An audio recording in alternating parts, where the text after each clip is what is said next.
graduated from Rowan University in the spring of 2022 with a sports communication and media degree. I got to actually call minor league baseball and G League basketball games while I was in school. And then I graduated, and as soon as I graduated, I went to NFL Films in Mount Laurel, New Jersey. And as much as I loved that experience, I miss putting on the headsets. I decided, you know what, talk is cheap. I have a laptop that's in my house, and so 21 months later, here we are, still on YouTube, calling games and building an incredible, loving community on here with the people that I call my Philly freaks with a capital P and a capital H. We go live for every single Phillies, Sixers, and Eagles game, and we do it like old school radio play-by-play style. I'm Jason Joseph, and this is Play-by-Play with JJ. I showed a swung on, barreled, and out to right field. Bye-bye baseball. That baby is long gone. Good evening, everybody. Hopefully you're all doing well and having yourselves a very fantastic day so far. My name is Jason Joseph, and this is Play-by-Play with JJ. If you are new to the channel, don't forget to like, don't forget to subscribe, and turn on the notification bell icons too, and that way you will know when we do go live. The Phillies, the offense did a spectacular job yesterday. They showed up. The bats were there, and they scored in 6 of the 8 innings that they were able to hit yesterday. And it was all led by, I should say, Kyle Schwarber, because he really got the offense started and had the solo home run out over to dead center field. Then he hits another 2-run blast, and the offense really just was able to get going yesterday, and they put up 13 runs. And it was nice because Christopher Sanchez, who looked good, but he didn't look like his best. I thought that the sinker was a little bit off yesterday. He was missing that pitch, and his changeup just didn't look as effective out there, but he still got the job done. When push came to shove, when he had to dial on in, he did, and that was good. The Phillies did let up some runs at the end, but ultimately they got the win, and that's what matters, and the offense did a really good job. I said last night that I wasn't going to get too excited about it because we've seen this. We've been numb to this for a really long time, where after like 5 or 6 games where the Philadelphia Phillies offense just does not show up, they have a big night. And I need that to be followed up by another good performance, because plenty of times we've seen this team put up 15 runs one night, and then on the very next night they only put up 2, or they only put up 3. And it's just thanks to a 3-run home run. Or sometimes they don't put up any runs at all. So I thought that last night was a step in the right direction, but tonight the bats have to show up again. They really do, in order for me to feel really happy about this team. And so why not take the series tonight? Why not try to do damage against Riley Martin out there? You know, really try to get him into a lot of trouble and get his pitch count up early on, and just take advantage of, if he's throwing you junk, just try to follow through. You don't always have to go with the long ball. Sometimes just putting the ball in play is just enough. And plenty of times we've seen this team not necessarily even do that enough.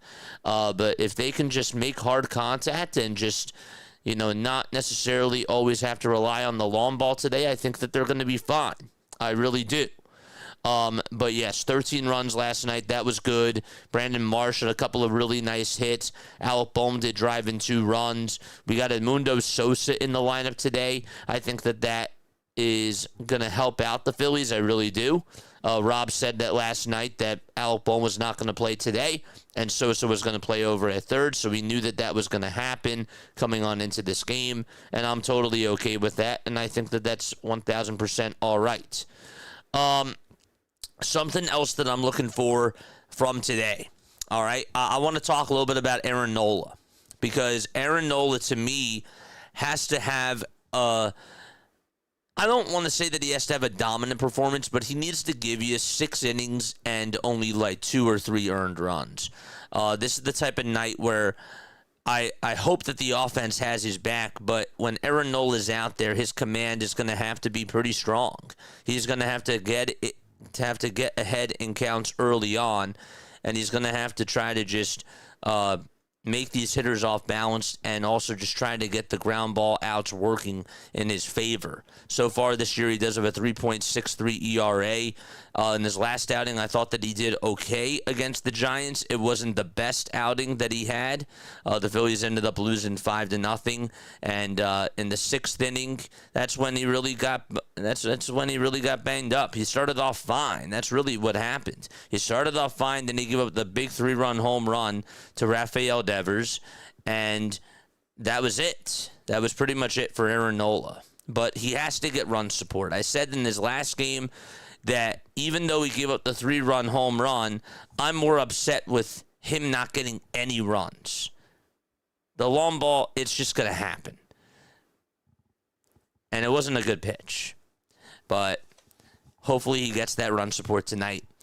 And that's all that I can say. That's all that I can say. I want to hear what your final score predictions are for this game. And who do you guys have as your MVP?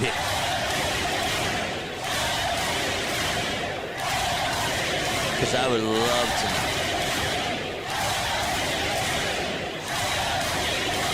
All right, so my final score prediction for tonight is going to be 6-4 Phillies. That's what I have as my final score prediction. Don't know why that did not work. That's a little bit odd. The Stream Deck. What the heck is going on? Oh, the Stream Deck's not working. That's really weird. Stream Deck was working just fine. That's weird. You guys can hear me though, right? Yeah, okay, good. You guys can hear me loud and clear. Roadcaster's plugged on in. That's a little bit odd. What the heck?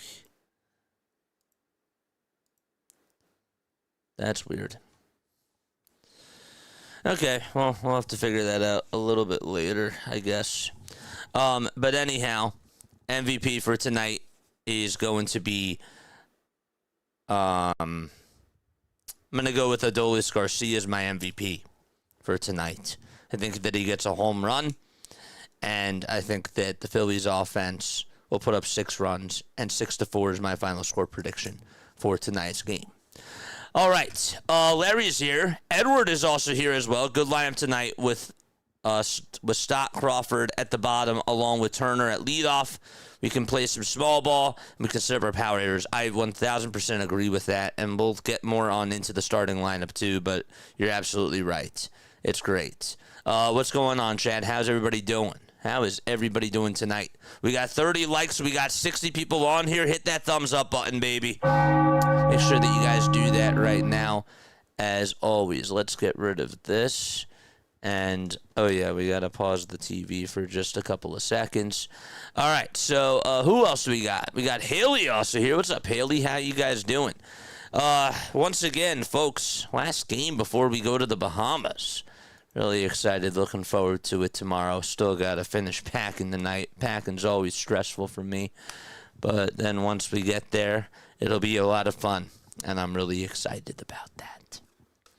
All right, so let's get on into the starting lineup for tonight's game. All right, so we got Nico Hoerner batting in the leadoff spot for the Chicago Cubs. So Hoerner is going to be batting leadoff.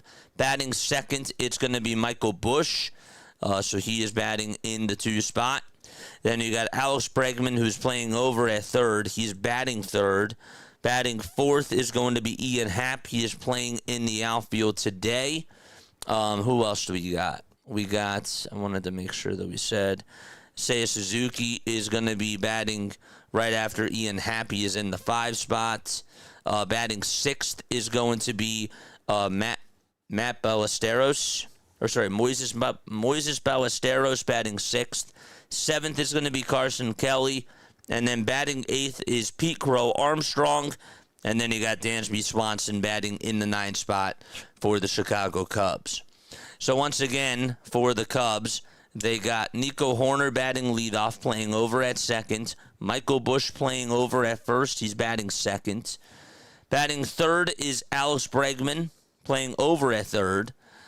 The left fielder, Ian Happ, is batting 4th. And then you got Seiya Suzuki, who is batting 5th. He's playing out in right field. 6th is Moises Ballesteros, DHing. 7th is Carson Kelly, who is the catcher. Pete Crow Armstrong is batting 8th. He is out in center field. And last but not least, you got Dansby Swanson batting in the 9th spot. And so I wanted to also say thank you so much to Ack Artist for the sub over on YouTube. Let's go. Jax is also here. What's up, Jax? How you doing? Nice. Very, very good. Love to see that. Love to hear that, I should say. Oh, but yes. All right, so let's get on into the Phillies starting lineup for tonight. So for the Philadelphia Phillies, it'll be Trey Turner batting leadoff, Kyle Schwarber batting 2nd, Bryce Harper hitting 3rd, Adolis Garcia is batting 4th, Brandon Marsh is going to be batting 5th. 6th is JT Realmuto, 7th is Bryson Stott, 8th is Edmundo Sosa, and 9th is Justin Crawford. So, once again, for the Phillies, it's Turner, Schwarber, Harper, Garcia, Marsh, Realmuto, Stott, Sosa, and Crawford. And that is the starting lineup for the Philadelphia Phillies for tonight. Let's also make sure that we update this guy. We have a weather delay in San Diego, in Pittsburgh. Huh. Weird. Really odd. Okay. So the guy that's going to be on the hill is Riley Martin. Martin is a left-handed pitcher. He's 28 years old.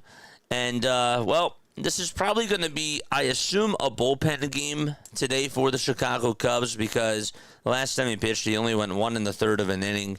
He also did have 1 hit allowed and no earned runs on 2 strikeouts in the game. So we should be ready to rock and roll in just a few moments. Let's also get this up. Nice. Good stuff. Really good stuff. And the 3D. Can we pull up the 3D? Not yet. The umpires for tonight, Mark Wagner is at home. And then you got Bruce Dreckman, who is over at first. Carlos Torres is going to be at second. And Nate Tomlinson is going to be over at third. All right, I think that is good. Seamus says I'm going to go with 6-2 as my final score prediction. 6-2, good. Nice. I think Edmundo is much better than Bohm. Well, somebody's been saying that for a while. Someone's been saying, actually, sorry. Larry said that Edmundo Sosa needs to be in the lineup every day. I'm actually on early tonight. What's going on, JJ? Hot Corner, how you doing? Good to see you on here. Oh, by the way, chat, I forgot to do this. But before we get started, may the best team win. And here's to the Phillies getting another W, going for their 9th win and going for over 500. 9-8. Hopefully we get there tonight. Cheers. L'chaim.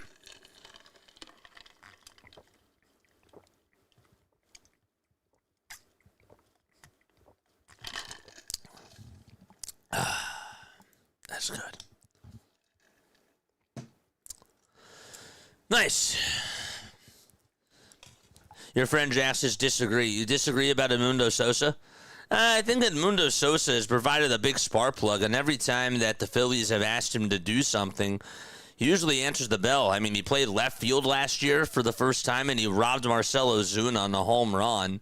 And he has been, he hits the ball pretty well. I feel like that he, on another team, I feel like that he would definitely be more so in a starting utility type of a role. But yeah, no, that's just my sense. But obviously we can disagree. But that's the way that I look at things, for sure.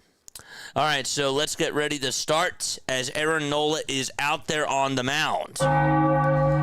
Nola and the Phillies are in their white and red pinstripes. And Nola, 3 starts, a 1-1 record, 17 innings pitched on the season, and a 3.63 earned run average as well, 4 walks allowed, and 19 strikeouts as well so far to start off the season. We are 20 subscribers away from getting to 9,600 subs. If there's anything I would like to do before we go on vacation, I really want us to get to the 9,600 marker. I think that would be really, really awesome. That way, when we come back, we're just about 400 subscribers away from getting to the 10,000 marker and celebrating the biggest milestone of the channel. I feel like that would be very, very awesome.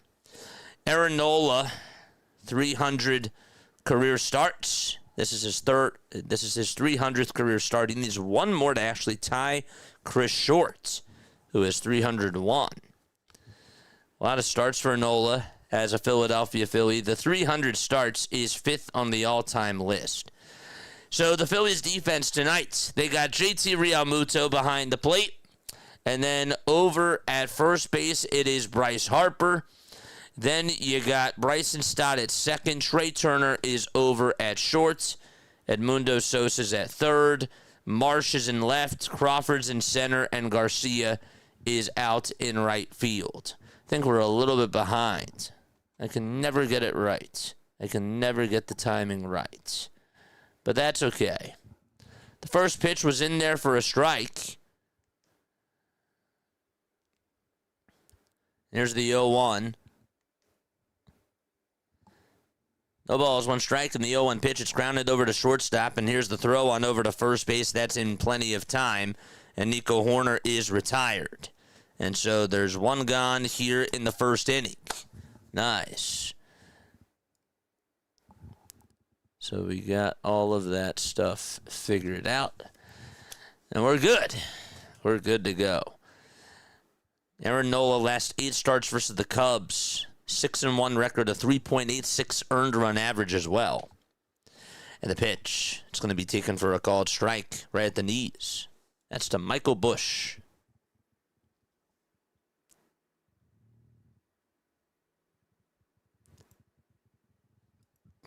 Michael just batting 135 on the season. There's the 0-1 delivery. That's going to be fouled off over towards the left side. The count is 0-2. So once again, Hoerner grounded out to short. And there's 1 gone in the top of the first. No balls, 2 strikes. Beautiful day out at Citizens Bank Park. It's 84 degrees. 0-2 pitch, and that's down low for a ball. So 1 ball and 2 strikes to Michael Busch.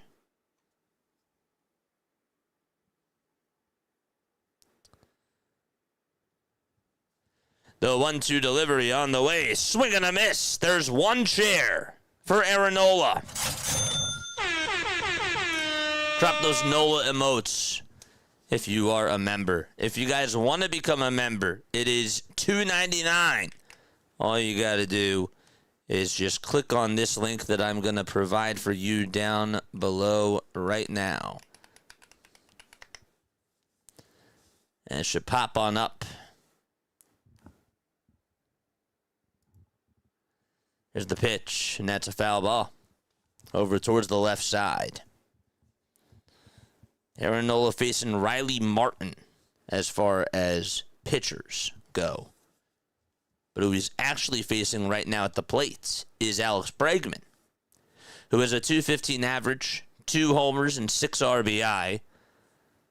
No balls, 1 strike, and the 0-1 is fouled back. Bregman spent a lot of time with the Houston Astros. The Phillies also, right before the game started, well, we heard that about a week ago that they got back Griff McGarry, but he was just traded. 0-2 pitch on the way. Strike 3 called on the outside corner, and so We're going to go to the bottom of the first inning. Turner's going to come on up. Schwarber and Bryce Harper are going to come on up as well. So Bregman is down on strikes.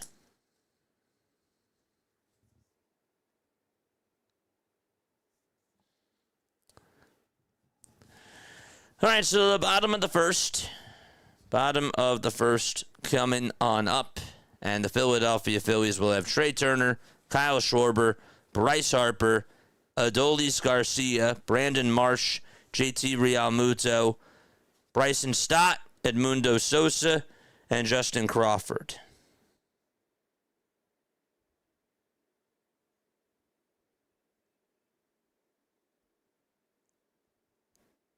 One sec, chat.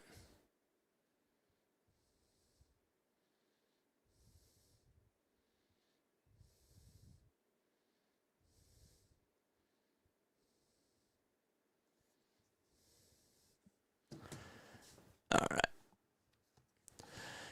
Oh, boy.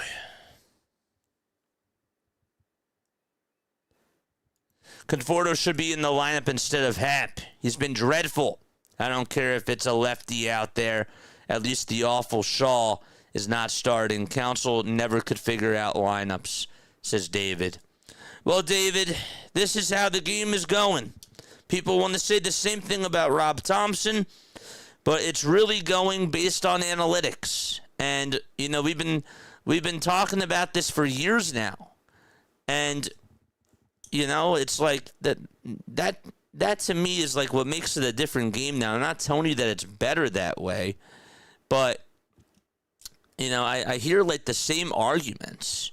And it's just funny to me how, you know, like, when Philly fans just look at it from just the Phillies' perspective, they don't think that that's happening on other teams. But I'm happy that you're giving me this perspective, because I feel like for people that are in the chat, like, it's really valuable to just note that type of info, because that's where the game is. It's based on analytics right now. And Craig Counsell is another one of those managers that relies heavily on analytics. It's just the truth.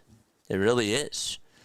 But no, I'm not criticizing you by any means. I'm really happy that you're bringing up your 2 cents, because I want other Philly fans to see that it's not just the Phillies, that other teams are doing this as well, and that the league is sort of shifting in that direction.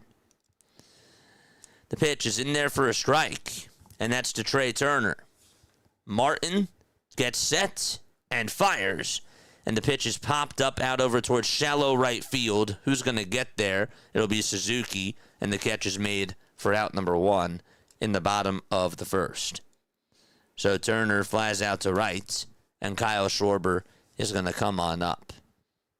I love Sosa. Sammy Sosa. Edmundo Sosa, Sammy Sosa. Oh, yeah, Griff. Sorry. So they traded away Griff McGarry. They traded him to the Dodgers.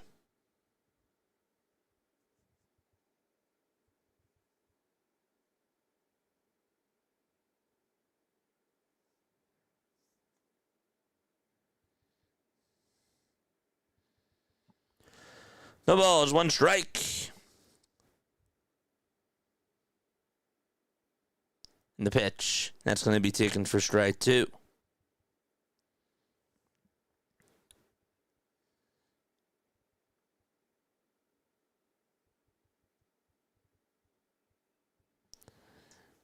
The 0-2 pitch, and that's to Schwarber, and there's a swing and a miss.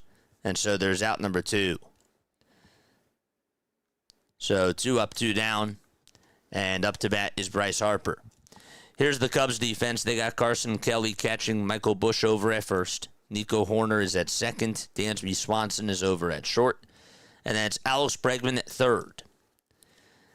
Bryce Harper is up.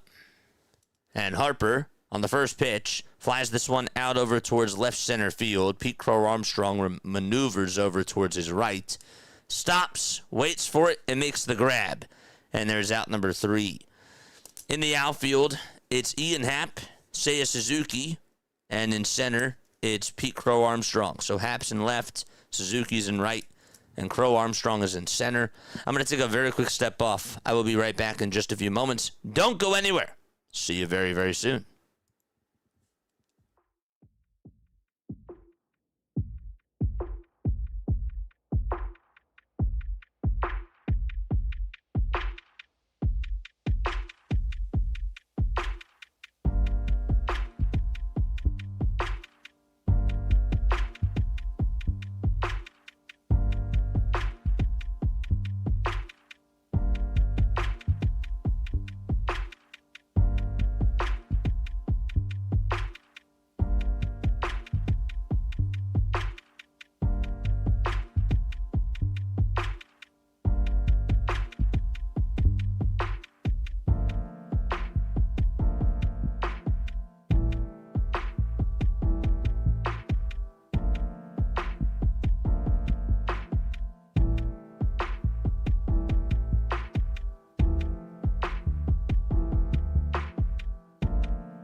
There we go. All right, 19 more subscribers for us to get to 9,600. Subscribing to the channel is free. Hitting that thumbs up button is also free as well. And the pitch, and that's going to be in there for a called strike. Hit the outside corner right at the knees. And the count is 0-1, and that's to Ian Happ. So there's 5 seconds left on the pitch clock. Nola gets set and fires.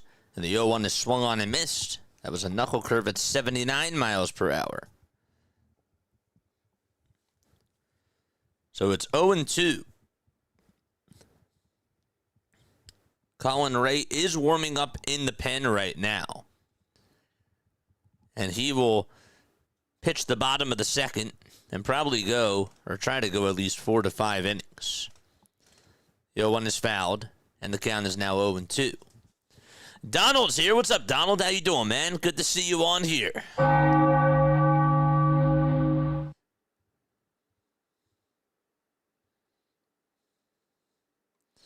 The ball is 2 strikes. 0-2 pitch. And that's grounded right through the hole out to right field for a base hit. And an 0-2 single is how Ian Happ gets on here in the top of the second inning.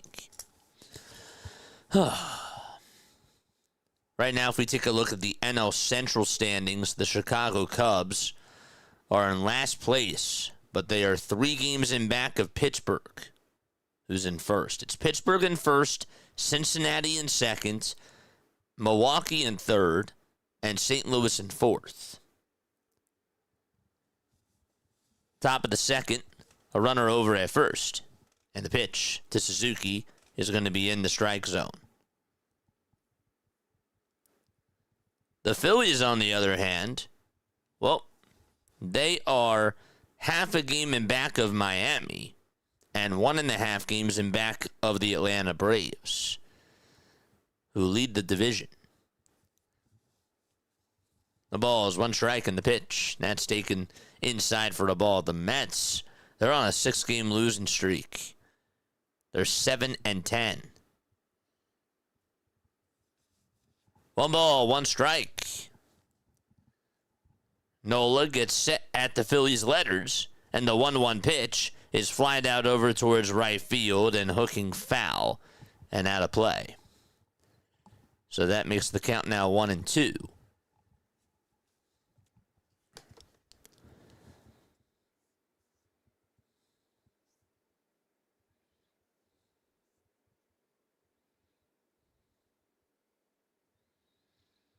Seiya is 31 years old.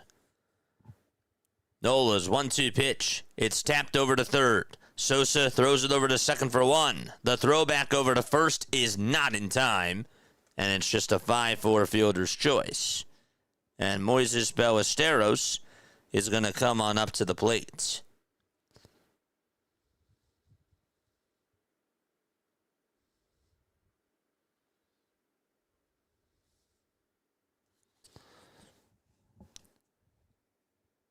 So Ballesteros is going to come on up. He's 22 years old. Here's the toss back over to first. That's not in time. Another player from Venezuela.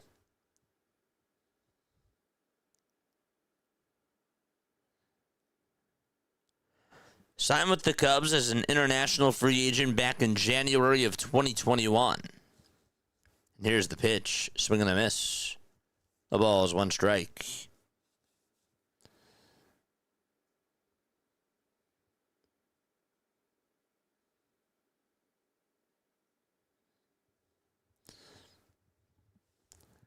The ball is 1 strike. And the 0-1 pitch is outside for a ball.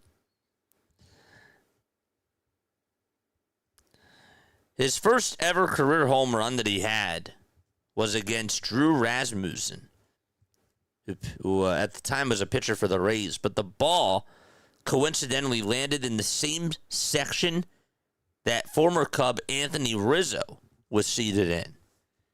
And there was like a big thing about it on the news, like, what are the odds that he hits it right over to that section?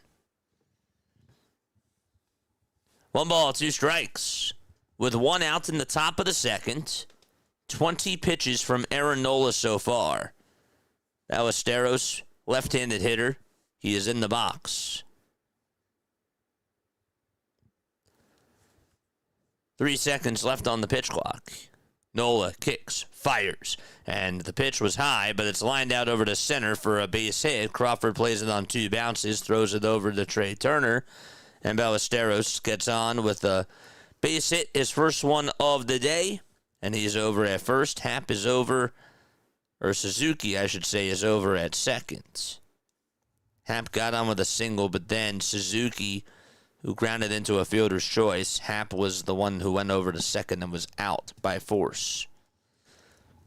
So now it's Carson Kelly who's going to come on up to the plate. JJ, high five. Let's go, baby. Love it. Love to see you on here, man. Rainstorm, how are you doing?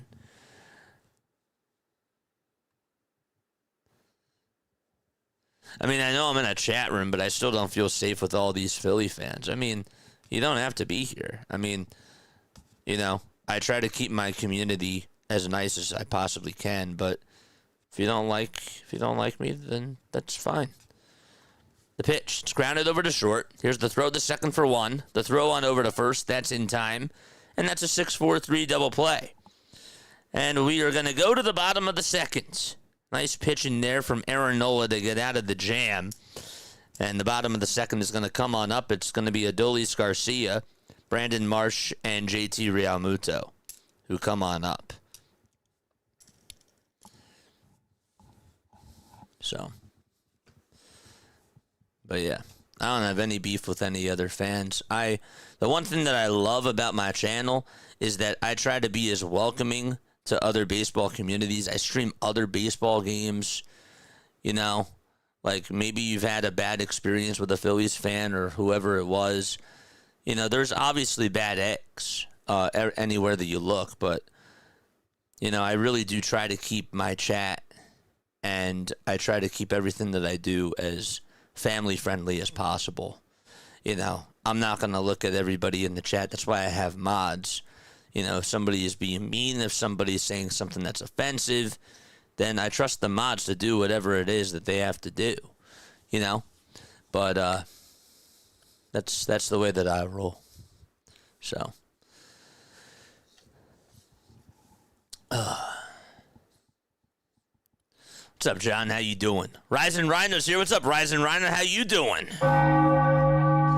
What is going on, Rising Rhino? I appreciate you so much for being on here. It means the world. I can't figure out what the heck is going on with the stream deck. That's a little bit odd to me. I'll have to try to figure that out. I forgot to play around with it during the break. Is this the right chord? No. Is this the right chord? Yes.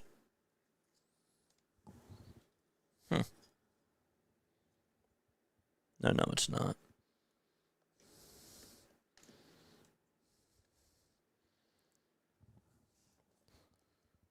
That's weird.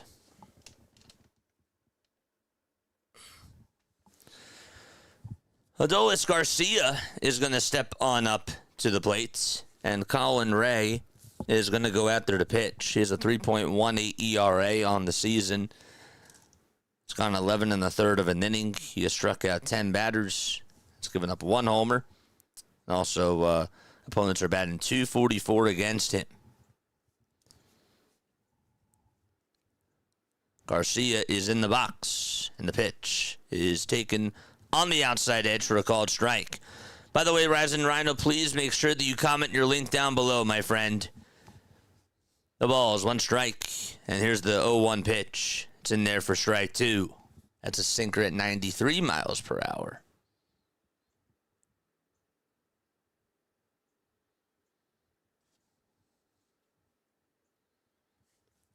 Oh, 2 pitch, and that's up high for a ball. Eddie, thank you so much for the follow. Shout out to Eddie over on Twitch. Hopefully you're doing well tonight, man. 1 ball and 2 strikes, and that's to Adolis Garcia.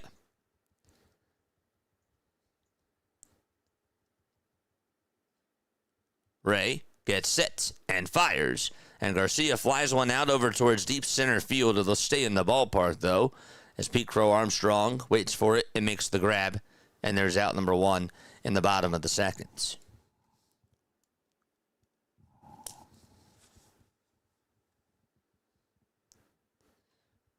I'm looking for a good game tonight, says Steve.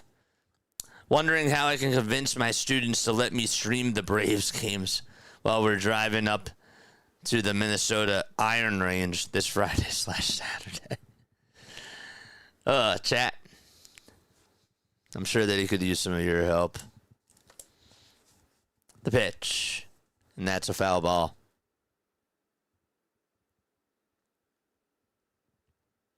You got a nice turnout here tonight. Love it. 0-1. That's a pie for a ball.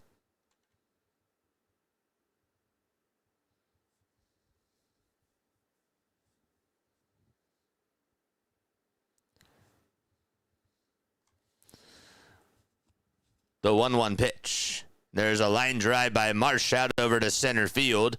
That's going to get down for a base hit. Brandon Marsh gets on with a 1-out single, and he is over at first. Let's go.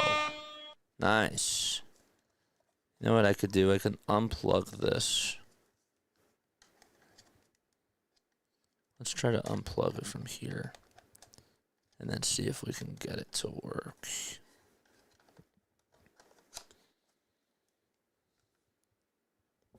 No. Huh. Odd.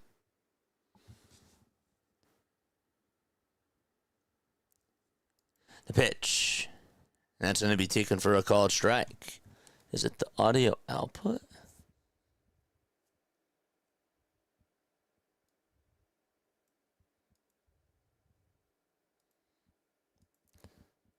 Aha. I think I fixed it. 0-1 pitch. There's a fly ball hit out over towards the left field corner. And out of play it goes. Let's see if it works now. There we go. We fixed it. Charge! No balls, 2 strikes. I wasn't expecting that to work, but it worked. All right, cool. Usually I always check my input settings, and for some reason, it just switched. Technology, man. 0-2 pitch. High bouncer hit over towards the left side, and no one's going to be able to get there as Alex Bregman just had to let it roll over to him. It was hit in the perfect spots, and JT gets on with an infield single, and stopping over at second base is Brandon Marsh. And so the Phillies have themselves 2 runners on base right now. And Bryson Stott's going to come on up. All right, let's go. Rally towels.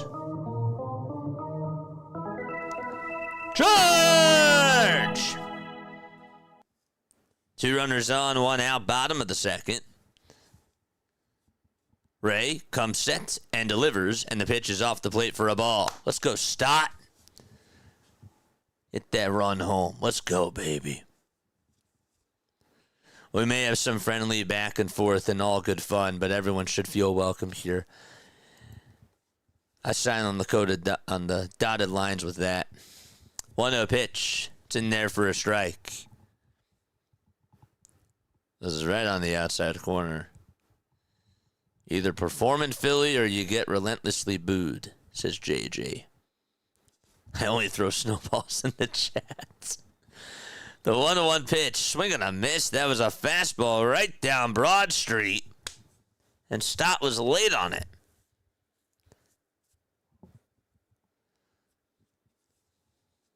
So Trey Turner flied out to right. Kyle Schwarber struck out.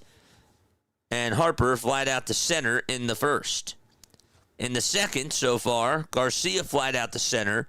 Marsh singled. JT singled. And here's the 1-2 to Stott. And he's going to ground this one over towards the first base side. First baseman Bush thought about throwing it over to second, but he's going to get the easy out over at first. And so Brandon Marsh will stop on over at third. JT goes on over to second. And Edmundo Sosa is going to be due on up next. Hit that thumbs up button. We are 19 subscribers away from getting the 9,600 subs. Let's go. 2 outs, bottom of the second. And Sosa in the batter's box. The pitch. That's low at 94 for ball 1. Edmundo hitting .231 on the season in 7 games. And he has 2 RBI. 1 ball, no strikes. Here's the 1-0 pitch to Sosa. And that's a foul ball hit back over towards the screen.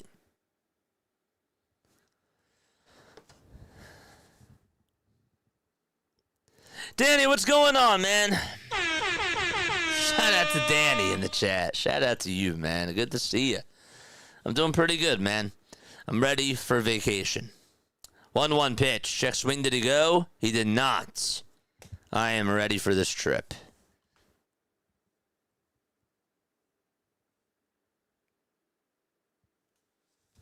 Rising Rhino, you are the man. Shout out to you, man. 2 balls, 1 strike on the pitch. There's a high fly ball hit out to deep left center field. Edmundo Sosa hits that right towards the surf side. Iced tea and vodka sign. 442 feet. That went a long distance.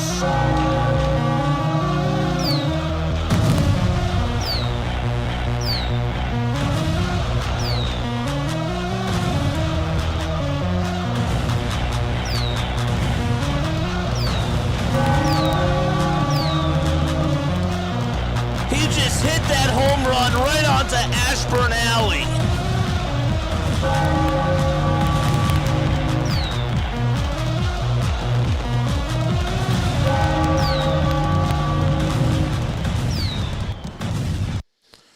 Let's go. The pitch, it's in there for a strike. No balls, 1 strike. And that's to Justin Crawford. The 0-1, and that is a foul ball towards the left side. This guy has to play.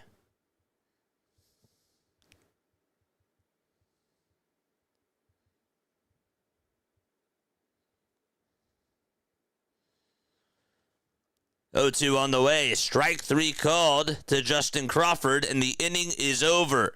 Edmundo Sosa sends one right out to Ashburn Alley in Philadelphia, and the Phillies take a 3-0 lead. It's a 3-run blast, and the Phillies are up 3-0 against the Cubs. Let's go. What a swing. Dude, he did not miss a beat on that pitch. Not at all.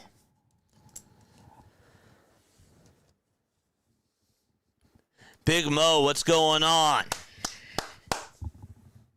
That's how you do it. So was somebody... I'm laughing because somebody said that they disagree about playing Sosa every day. Obviously, that's not going to change their mind, but it's just funny to me. It's funny to me. It's funny to me how that stuff happens sometimes.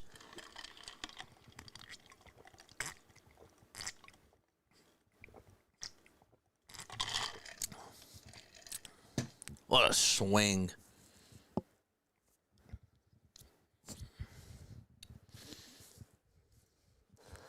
Nice. I'm going to the Bahamas. Chat, if I do miss something in the chat, or if somebody asks me a question and I don't answer it, if you can, please, feel free to answer it for me. I can't always get to everybody's chat. Sometimes I'll even see, like the other day, I went back and I saw that somebody was asking something 3 times and nobody answered the person. I know that we get busy, but if you do see something, just don't be afraid to answer. That's all I wanted to say. Trade Bohm for a bucket of baseballs. Who said that? Wait, who said that?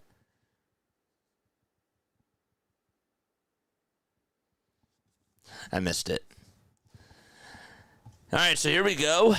As we are in the top of the third, and Edmundo Sosa hit a 3-run home run, and Pete Crow Armstrong is coming on up to the plate. 3-0 Phillies. Pete is in the box.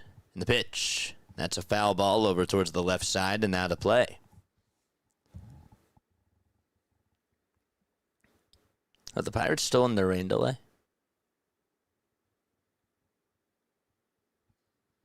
Or are they underway? They just got underway. No balls, 1 strike. And that's to Pete Crow Armstrong. Nola gets the signs in the pitch, and that's a line drive, fair ball down the right field line. Adolis Garcia watches it bounce off the bottom of the wall, and he will throw it over to second base. It's cut off by Stott in the outfield. And Pete is going to get on with a leadoff double in the top of the third. And he is standing over at second base.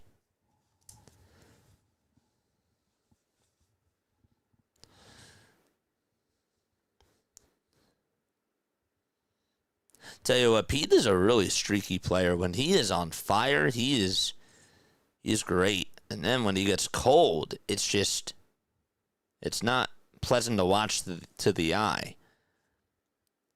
The pitch. And that is going to be taken for a called strike on the outside edge. Lopez, thank you very much for the follow. Phillies Love, thank you for the follow as well. Appreciate you very, very much. Aaron Nola has thrown a first pitch strike all 9 times. No balls, 1 strike. 10 seconds left on the pitch clock.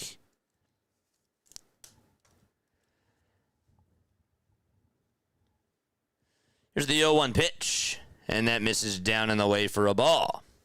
So 1-1 is the count. Swanson, in his career against Aaron Nola, 3 homers, 5 RBI, and 5 doubles as well. So 1 ball and 1 strike. PCA is over at second.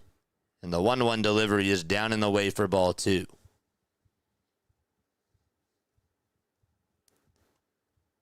What's up, Cisco? How you doing? Shout out to you. 2 balls and 1 strike to Dansby Swanson.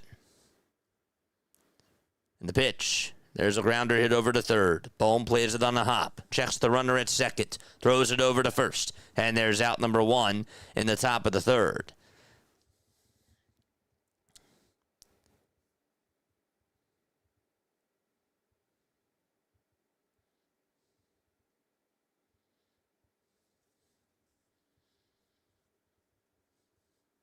There was a picture today posted from MLB that posted Mike Trout and Aaron Judge hugging each other right before they play each other.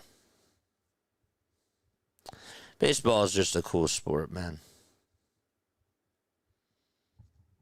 I will always say that. 1 out, top of the third. Nico Horner is up to bat.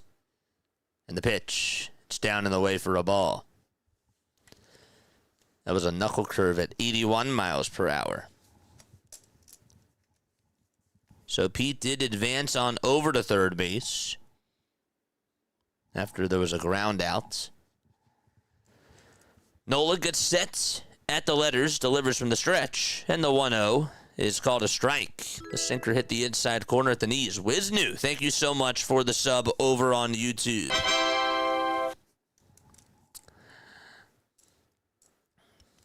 One ball, 1 strike. It's a 3-0 Phillies game as we are in the top of the third. They scored all 3 of their runs on 1 swing of the bats from Edmundo Sosa. It went on to Ashburn Alley.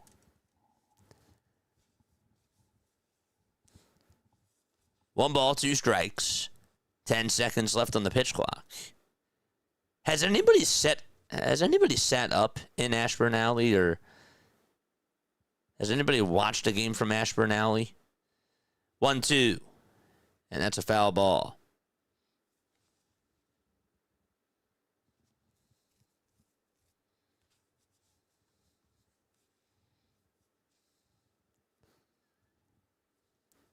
So 1 ball and 2 strikes with 1 out in the top of the third.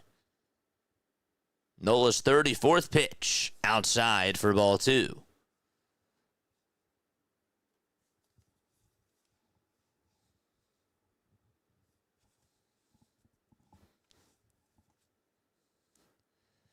Two balls, 2 strikes. Nola kicks, fires, and another foul ball over towards the right side. Nico Horner has been working up the pitch count in this at-bat.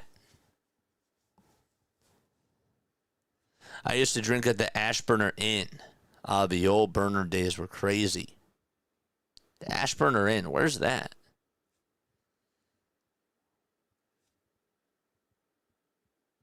Two balls, 2 strikes.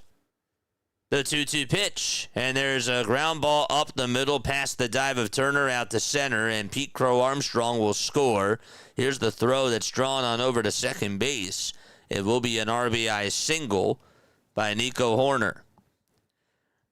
To be honest with you, that was just a really good at-bat. I know that Nola missed his spot there, but Nico really battled, and there were some really good pitches that Nola threw, but he just fouled them off, and then that's the name of the game. When you get your pitch, you take advantage, and he did. So Nola lost the battle there, and Michael Busch is going to come on up to the plate.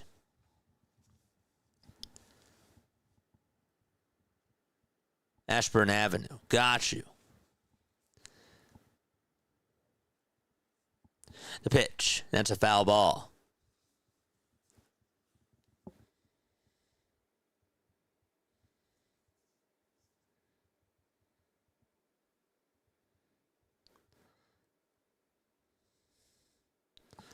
No balls and 1 strike. And the 0-1 pitch is up high and inside for a ball.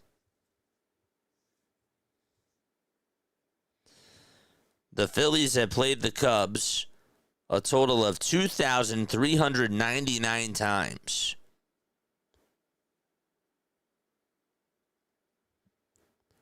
One pitch, that misses inside for ball 2. They try to appeal. Did he go? No. And Hoerner stays put over at first. The Cubs actually have more wins. 1,247. Phillies have 1,134. 2-1 pitch on the way. Ground ball, base hit out to right field. Garcia is going to make the throw on over to third base. Here it is. It's on the line, and it's in time as well. Adolis Garcia has a cannon of an arm, and he's able to gun out the runner over at third. The player is down, though. That's Nico Hoerner. He got hurt on the play. It was a really good throw by Garcia. But obviously you hope that Nico Hoerner is okay. So that was grounded right out to right field. Hoerner actually got a really good jump there, but that was just a perfect on-the-money throw. And all Sosa just had to do was just drop the glove and then just swipe him out. You could not have thrown that any better. Adolis Garcia, just unbelievable out in right field with his arm. And there's 2 away in the top of the third. The game will resume now. We'll see if Hoerner goes back out there when we go to the bottom of the third. The pitch is right down the middle, taken for strike 1. That was an excellent tag.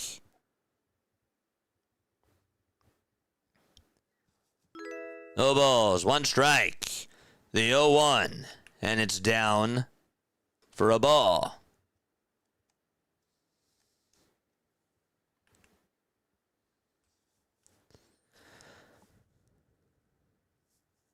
One ball, 1 strike. Nola gets set at the letters. And the 1-1 pitch. And that's a foul ball back behind home plate.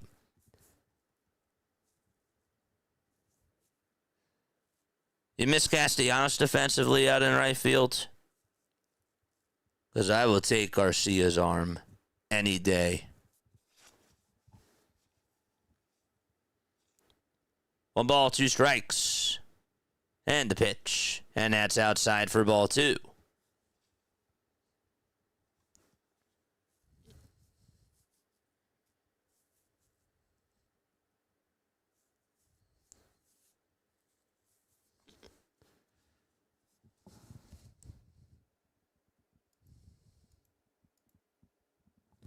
Two-two pitch, ground ball, and it goes underneath the glove of Turner. He did stop it with his body, but that's going to be an infield single. It was a diving stop that he had up the middle, so it wasn't like it was like a routine ground ball that he had to deal with. Just wanted to make sure that I mentioned that he had to dive for it, and it did go underneath his glove. He stopped it at the bottom of his glove. Just looking at the replay. And so 2 outs and 2 base runners on. So another single allowed. And Ian Happ is going to be due on up next.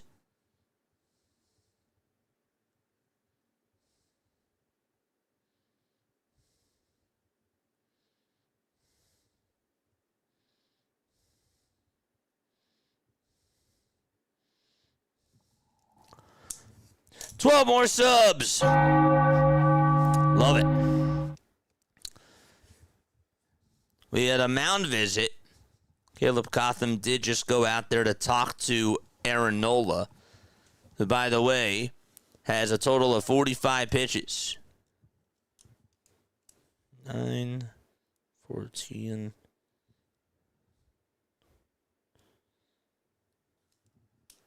And 22 of them have been so far in this third inning.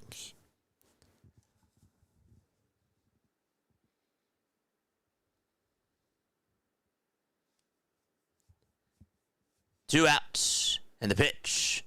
Swing and a miss. Are they fighting on the mound?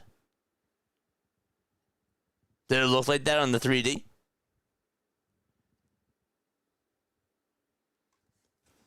Just saw that Martone got a goal, right?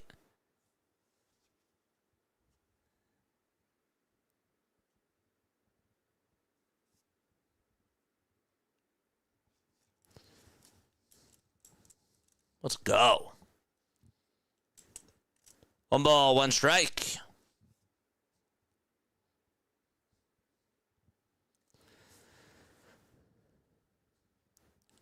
Two outs, top of the third. 2 runners on.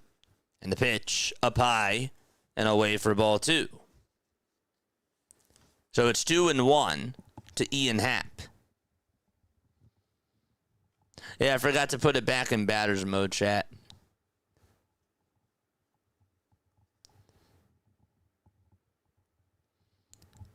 Two one pitch. There's a fly ball hit out over towards left field, and that's going back towards the track, and it's going to hit off the very top of the wall.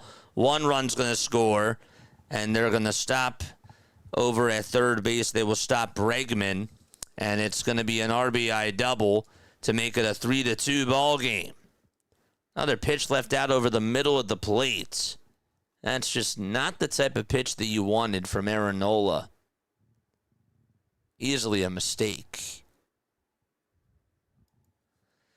That thing hit the top of the fence. Is that a home run, though? It hit the Esplund sign out and left. So they are going to check this to see if it's a home run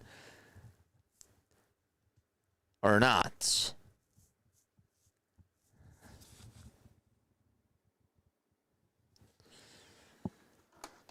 I feel like every day for the last 3 days, we've had a review to see if there has been a home run here. We had one for Trey. It was on Saturday. We had another one for Trey on Sunday. Yesterday, it was something else. Maybe I'm mixing up my days, but there's been like a review almost every single day.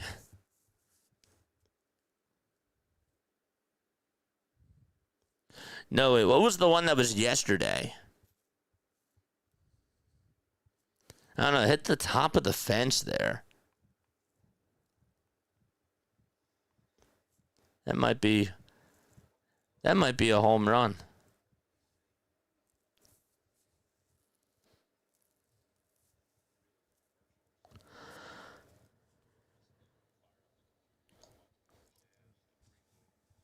Nola is warming up. Wow, they take a look at this. Hit that thumbs up button and hit that subscribe button as well, folks. All right, let's see what the call is.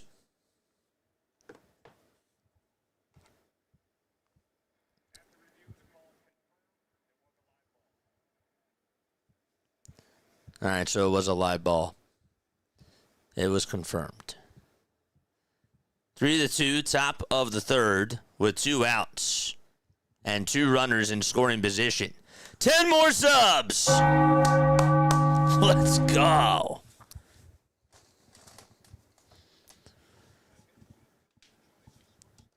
Seiya Suzuki is coming on up. I mean, they should get somebody warmed up right now. Nola was lucky that he got the second out on the assist by Adolis Garcia. The pitch. That's a foul ball.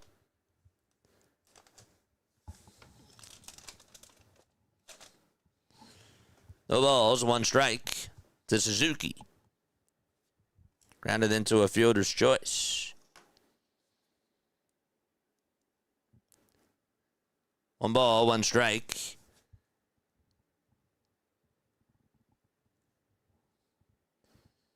Suzuki this year with runners in scoring position, 1 for 6. Happ is at second. Bregman's over at third. The 1-1 pitch. Down in the way for ball 2. That knuckle curve just does not have the bite that we've seen at times Aaron Nola has when it's on.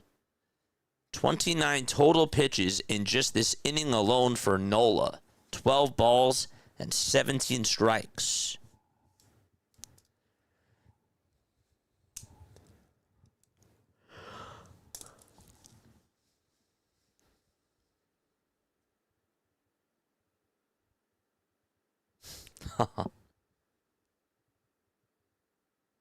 The 2-1 pitch. Swing and a miss. There's a good knuckle curve. That thing looked like it was going to go to the top of the zone, and then it just dipped right to the knees. That was a really good pitch.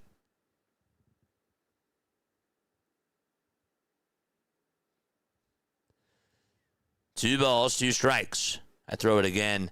2-2 on the way. Swing and a miss. He went to the sinker that time. It worked, and we're going to go to the bottom of the 3rd inning.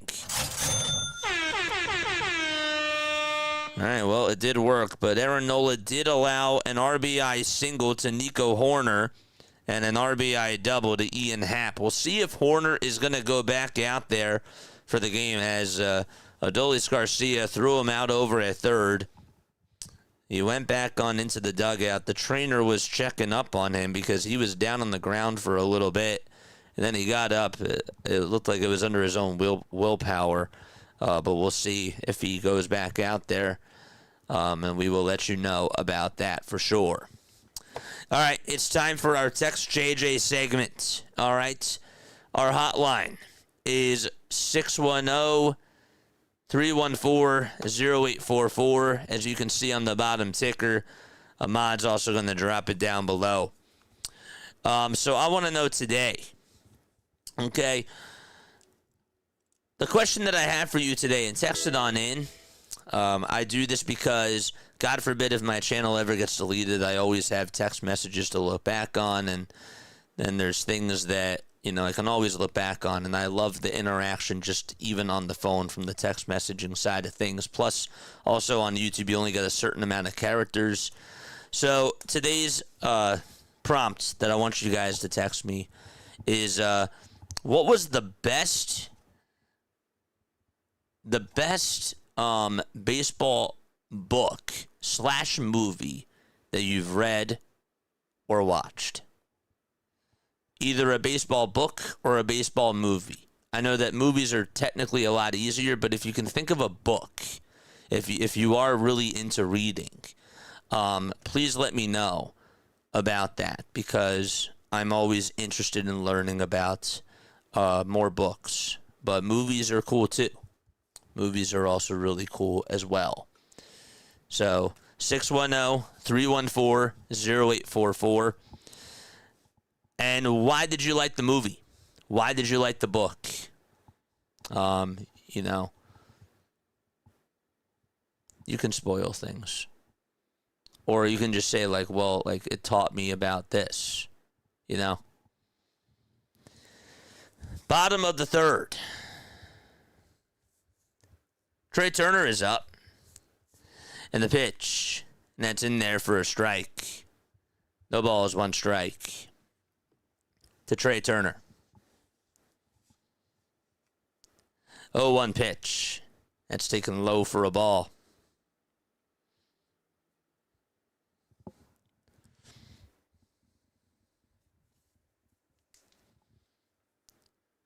So 1 ball, 1 strike to Trey. And the pitch is outside for ball 2. My drinks works with 95%. Go Cubs. What's up, Jason? How you doing, man? Shout out to you. 2 balls, 1 strike to Trey Turner. And the pitch is fouled over towards the right side.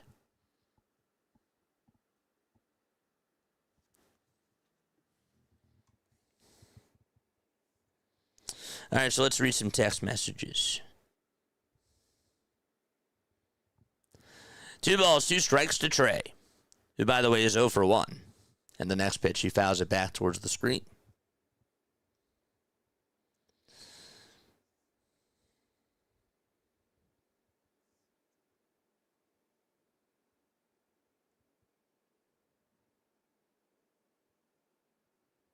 That's awesome. Kathy, if you're tuning on in, thank you so much for the message. I really appreciate you. 2 balls, 2 strikes. I got your message before, and I forgot to mention that. 2-2 pitch. That's a foul ball.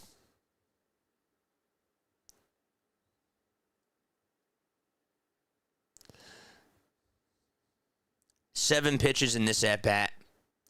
4 of them have been fouled off by Trey. Ray is on the mound.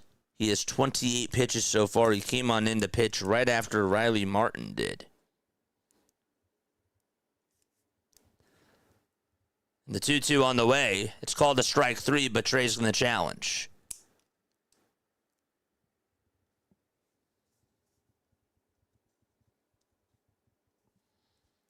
And that is a strike. And Turner says, darn it. And he is down looking on strikes for the first time tonight. And that'll bring up Kyle Schwarber to the plate.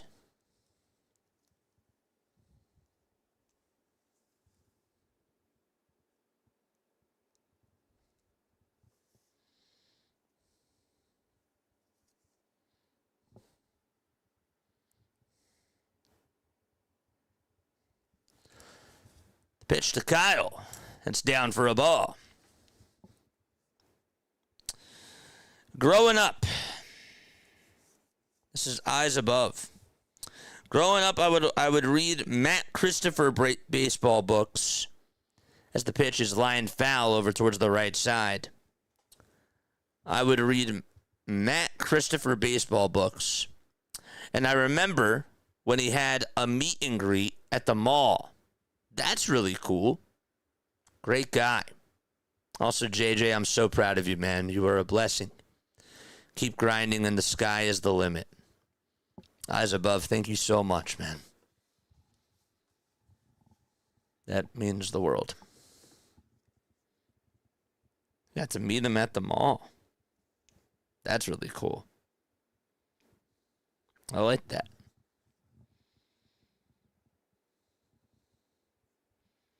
One ball, one strike, and the pitch.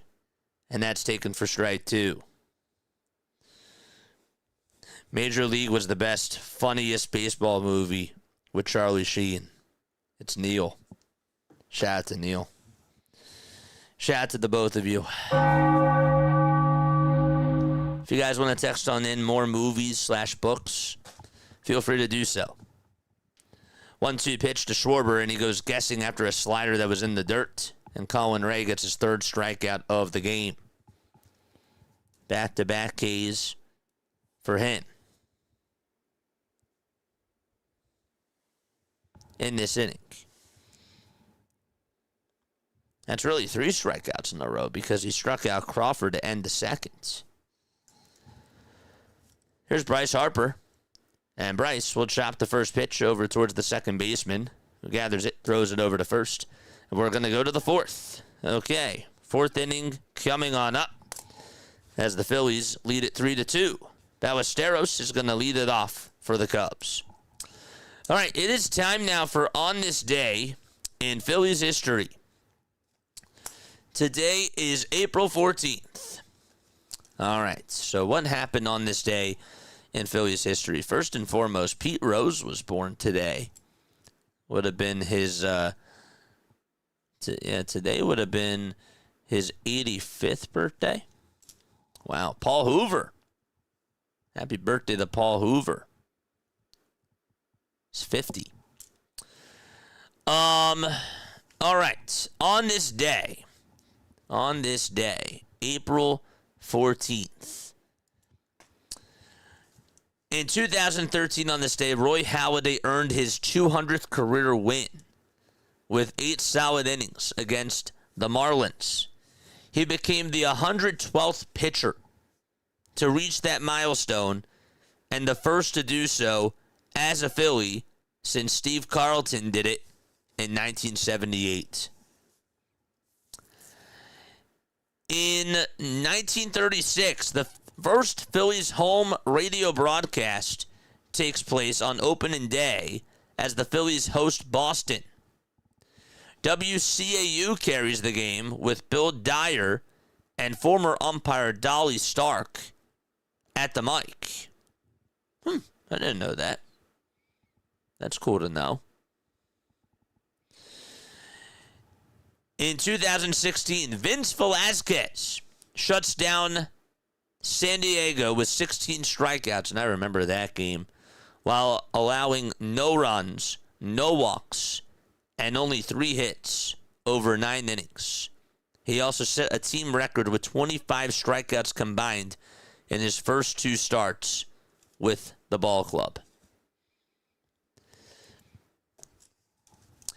In 1960 on this day, after losing the game with Bill Dyer and former umpire, after losing the game, the first game of the season, manager Eddie Sawyer resigns and is replaced by Minneapolis manager Gene Malk.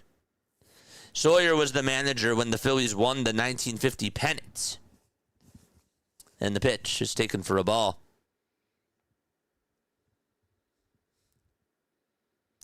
And he put up a 390 win, 423 loss, and 4 tied record at the club's helm.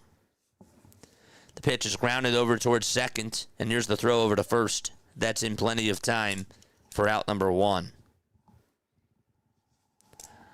While waiting for Malk to join the team, Coach Andy Cohen managed the team for just 1 game, earning a 5-4 10-inning win over Milwaukee. And that game was on this day.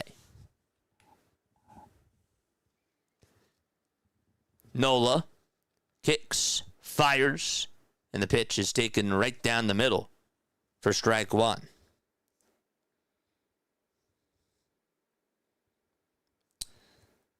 Field of Dreams, Jeremy Johnson, thanks so much for tuning on in and for texting on in as well.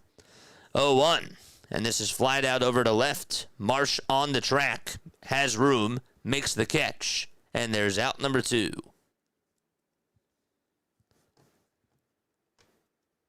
So a fly out over to left, and there's 2 gone.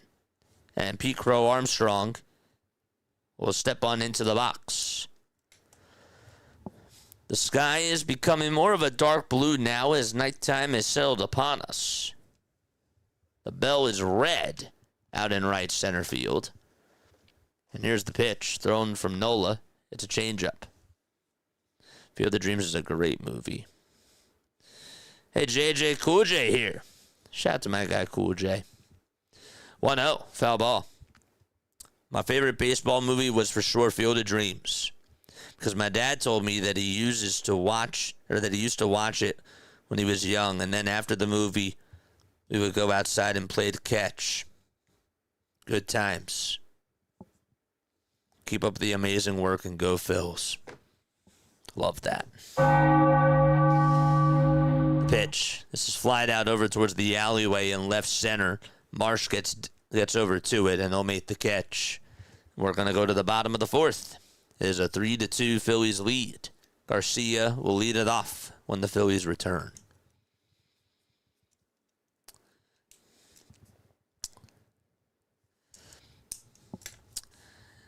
And again, feel free to keep texting on in. We'll read some more as we continue to stream, of course. Tell me your favorite baseball book, favorite baseball movie, or even if there's a TV series. You can text that in to me as well. JJ, what's your favorite baseball movie? My favorite baseball movie is Angels in the Outfield. My brother loved watching Angels in the Outfield. And my favorite scene from that movie is when they do the wave at the very end after they keep Clark in there. And that to me is like a really cool moment because that to me is what baseball is all about. And my brother loved that scene. So it's mine too. So that's my favorite baseball movie. Great cast. And just a great storyline as well. So that's mine. Book-wise, there's a lot of good ones. The one about Harry Kalas was really cool. Heat Ball by Mike Lupica is really good. What else? I'm looking over at my shelf. What else do I got on my bookshelf? Oh, yeah, the book about Vince Scully was really good, too. I like that one.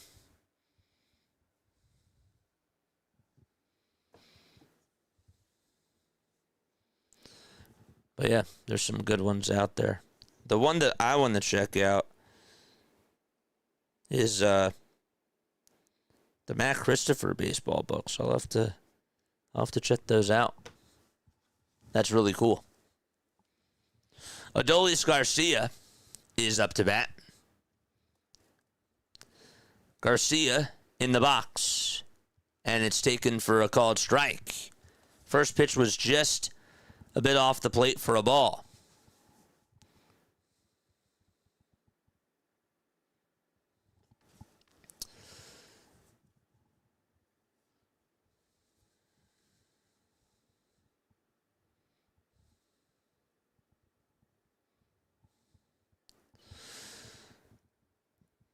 The 1-1 pitch. Foul ball. Hit over towards the left side.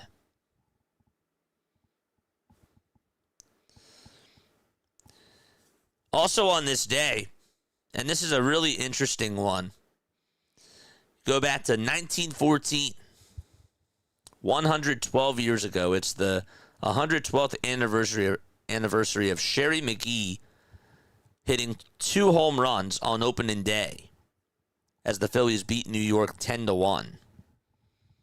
He was the first Philly to ever hit 2 home runs on opening day. The pitch, swing and a miss, and Garcia is down on strikes, and Ray is able to get a strikeout there. That was a really good fastball, delivered at 95. Kimberly, thank you very much for the sub. Guys to NV, thank you so much. I appreciate you guys. Here's the pitch to Marsh, and that is a very late called strike. Mark Wagner took literally 3 seconds to make that call. It was indeed a strike. The ball is 1 strike. There's a splitter that's thrown, and it catches the outside corner for strike 2. Sorry that you missed Adolis Garcia's at bat.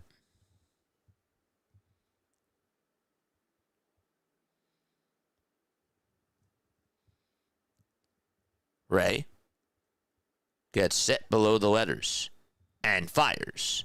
And it's up high and taken for a ball.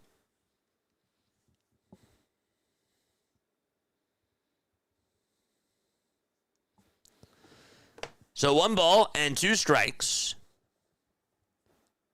The 1-2 pitch. And that's grounded over to short. Swanson picks it up. Throws it over to first. It's in time. And there's out number 2 in the bottom of the 4th. So that's now 6 Phillies batters retired in a row. And JT is going to try to break the ice here.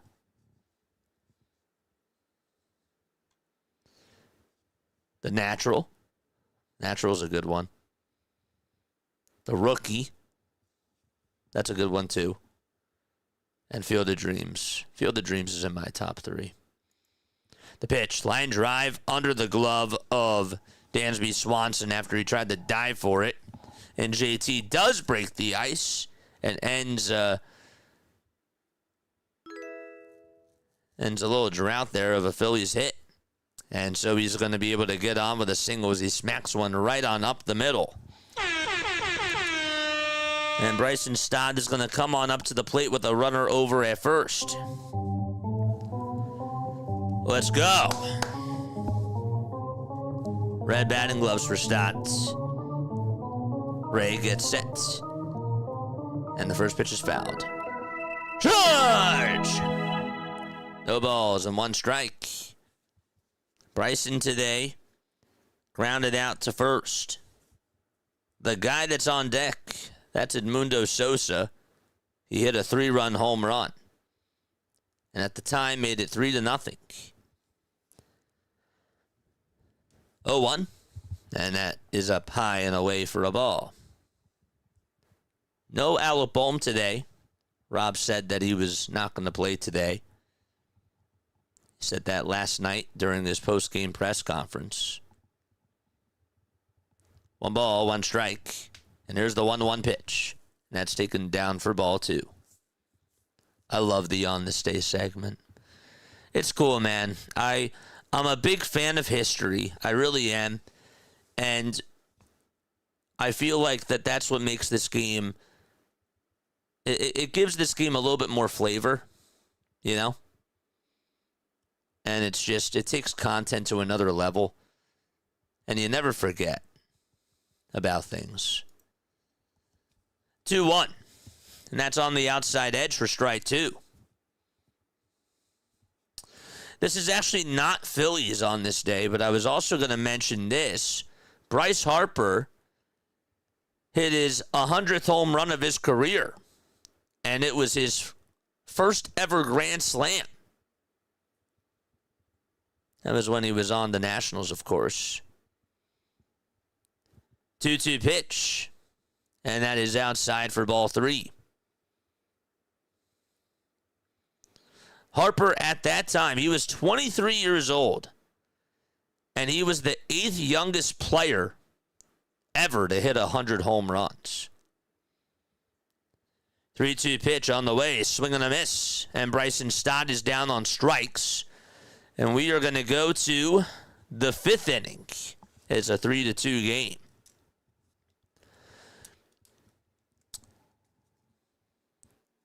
Something else that happened on this day in Major League Baseball. This is for the Cub fans that are out there.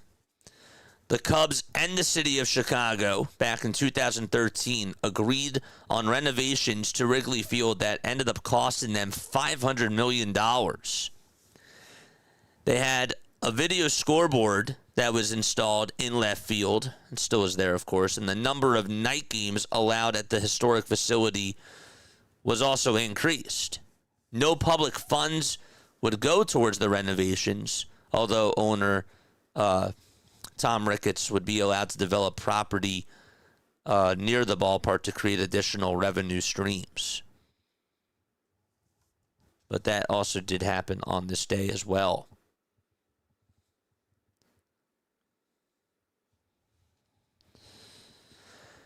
So, yeah. Malk is the most snake-bitten manager in MLB history.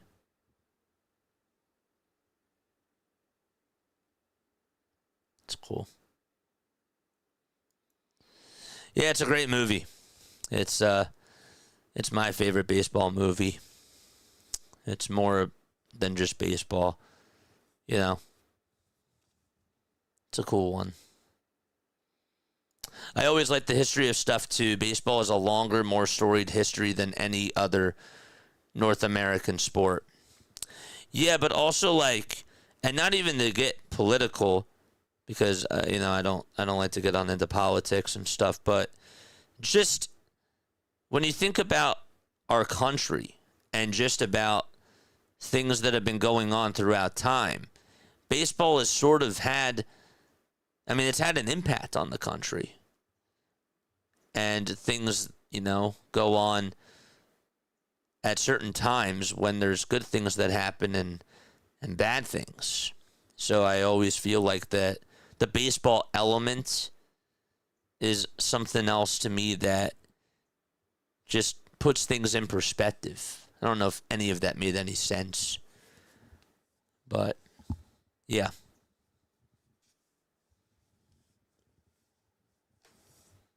Dansby Swanson is up. He's 0 for 1. He grounded out in the 3rd. We're in the top of the 5th. Nola kicks and fires, and the pitch is taken down low for a ball. Swanson went to go pick up the baseball, and he just sort of backhanded threw it over to the dugout. Dr. Delay is here. Let's go. Dr. Delay raid on JJ Law. Just kidding. Oh, man, you fooled me. You fooled me. Shout out to Dr. Delay, though. Man, you actually got me on that. That's crazy. The fact that I fell for that, that's really bad.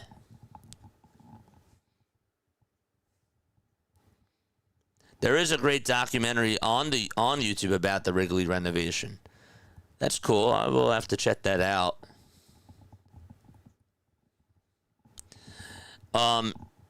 3 balls, no strikes. Speaking of documentaries, I do like the Catching Hell documentary. I still have it on DVD. I still have the DVD for it, even though I don't have a DVD in my room. 3 balls, 1 strike. The 3-1 pitch. That is grounded foul. What was actually the last movie that you watched on DVD? I can't remember. I can't remember what the last movie I watched on DVD was.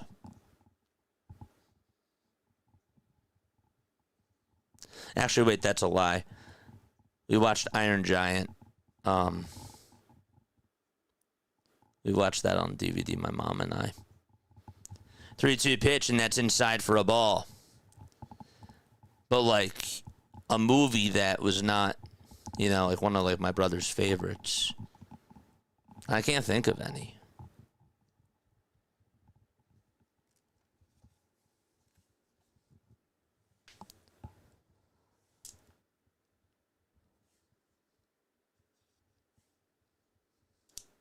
Ken Burns? Yeah. The pitch, and that's taken for a strike. There was a class that was at Rowan that actually did a whole Ken Burns documentary analysis. And at the very end of the semester, they actually got to meet Ken Burns virtually because he was friends with my professor.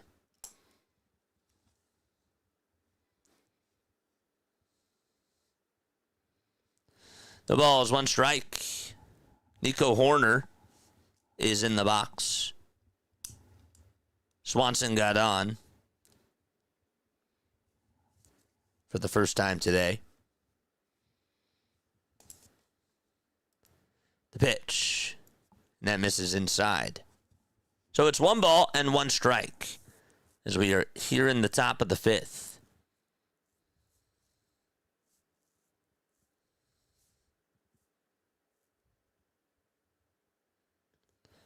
The 1-1. That's inside for ball 2.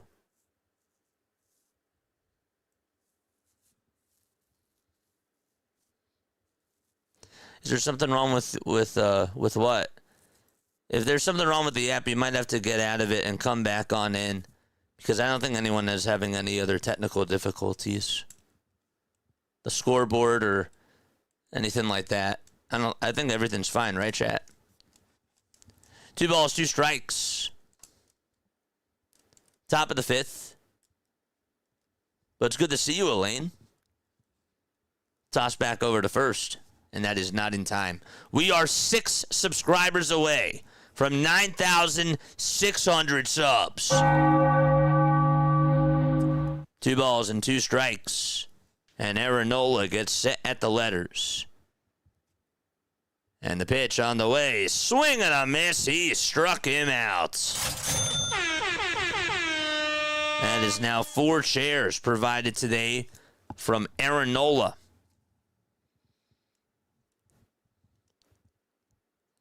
The pitch just sort of kept running inside. And Horner struck out. I'm surprised that he's still in the game. I'm really happy that he's still in the game. If you're just here, Adolis Garcia gunned him out over at third. Here's the toss back over to first to get Swanson, and that is not in time. Let's see if Rob challenges this, though. That was pretty close. And they're going to say play on. That was close. Harper got him on the hand, but Dansby's right hand was just in there. Michael Bush is up. He's 1 for 2. And Bush stares at the changeup. It's off the plate. Danny, what were your thoughts about, or JJ, what were your thoughts about the movie Angels in the Outfield? Did you like it or dislike it? Angels in the Outfield is my favorite movie. My favorite baseball movie. 1-0. And that's inside for ball 2. Turtle Sons, thank you so much for the sub. If you also did subscribe to the channel and I did not mention your name, it's because you never made your subscribers public. Your subscriptions public. So definitely tell me who you are down below and I will give you a shout out if I see your name. No, you're good, David. I can't believe I fell for that. 3 balls, no strikes. You're totally fine. 3-0 delivery. And the fastball is down the middle at 92 miles per hour.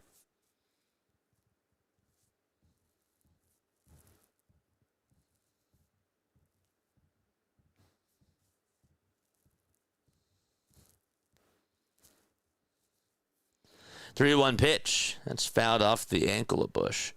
Larry says, I watched Crossroads real close to see how well they mimic the playing in the final guitar duel. The kid did his homework and did really good. Steve Vai actually played both parts. Was that on DVD? Was that the last movie that you watched on DVD?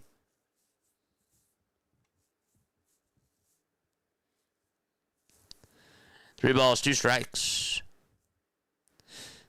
And the 3-2 pitch, and that misses inside for ball 4. Elias Bank, no, I did not see you, but thank you so much for the sub. Antonio, thank you so much for being on here, man. Y'all think Kyle Schwarber homers? Don't take me for my word. If you're going to bet on it, please, because I don't need people to blame me if they lose money. But I do think that Kyle Schwarber does homer today. Top of the 5th, 1 out. And the pitch is in there for a called strike. I say that jokingly, but also I say it in seriousness too, because I kid you not, I got a text 2 days ago saying I believed it. I thought that you. It was something. I have to look it up. No balls, 1 strike, and the pitch, and that's going to be lined back up the middle for a base hit. And this could eventually tie the game. The throw on over to home plate is not in time by Crawford, and it will tie the game 3-3. It's an RBI single by Alex Bregman.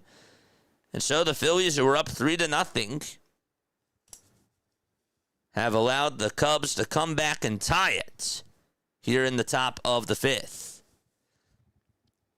Another pitch out over towards the center of the plate.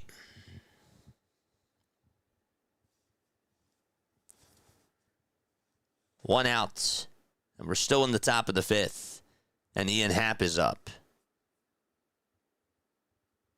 The pitch to Happ, swing and a miss.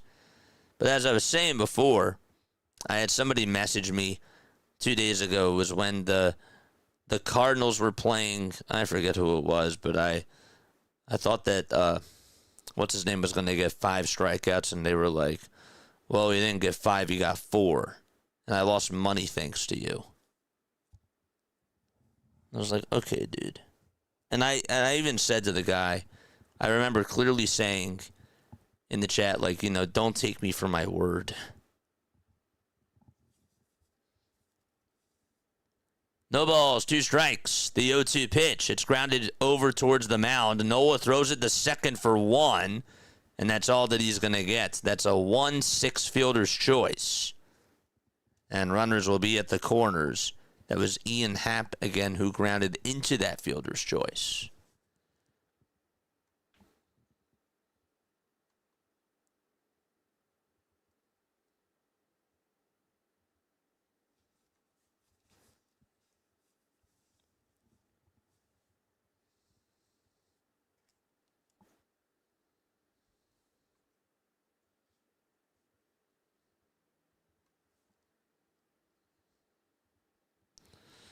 Suzuki is coming on up.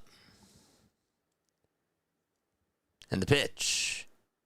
That's called a strike. Jose Alvarado is stretching. And Tim Meza is getting ready to warm up right now. Nola's pitch count is at 84. He gets set at the letters. And the pitch.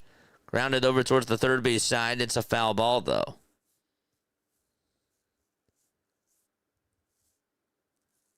And Harper will give that or throw it to a fan.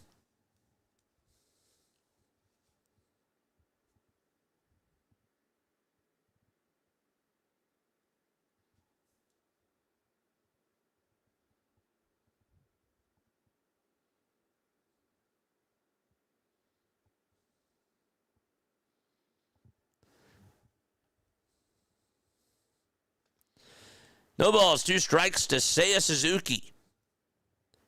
Nola kicks, deals, and it's outside. Taking that 94 miles per hour.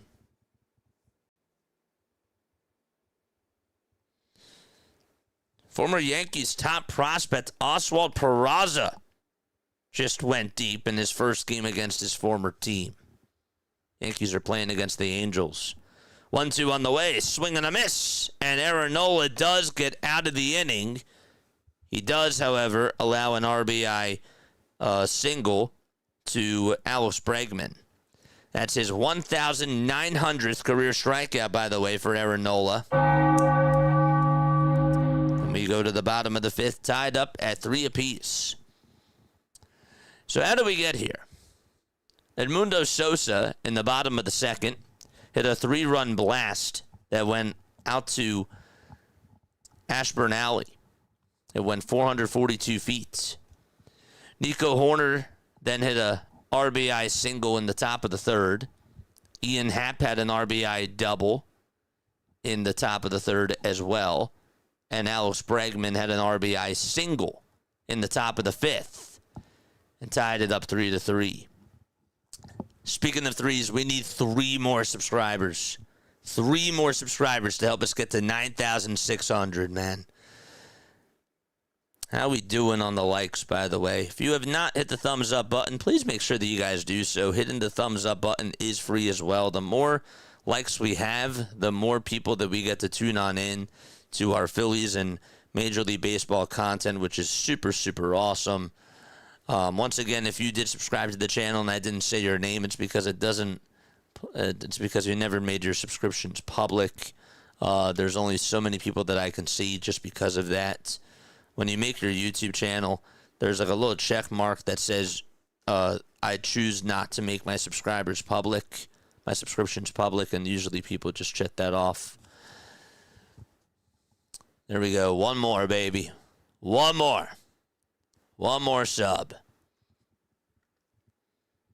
We're at 9,599. Let's take a sip of water.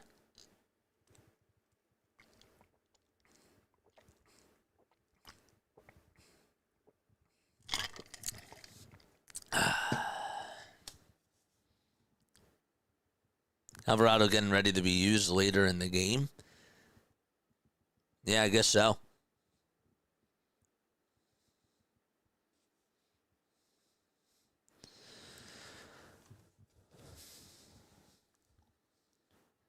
And Edmundo Sosa is up. And the pitch is inside for a ball. Was that 92 miles per hour? We did it! Let's go! Let's go, baby. My God, this community.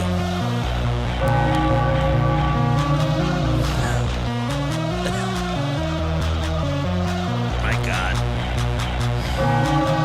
Thank you so much. There's the 2-0 pitch on the way to Sosa, and he fouls this one over towards the right side. Suzuki has it in foul ground, makes the catch, and there's out number 1. 400 more to go, man. Guys, I checked the analytics yesterday. over 1,000 people have subscribed to us within the last month, and that's the most that we've ever had. 1,000. Unbelievable. You guys are really special, man. The pitch is grounded over towards the first base side by Crawford, and the first baseman Bush picks it up and takes it right to the bag for out number 2. Whoever just subbed, thank you so much. Russell Pike, thank you so much for the sub. I really appreciate it. Thank you so much, guys. I love you all so much. 2 outs, bottom of the 5th. And the pitch to Turner. And that is up high for a ball. Russell, you are the man. And whoever else just subscribed, comment your names down below. Here's the 1-0 pitch. It's going to be in the zone for a called strike. Carey, thank you so much. I appreciate you. Really. I appreciate you very, very much. 1-1 pitch. And that's a foul ball. Hit back on over towards the screen. Thank you, guys.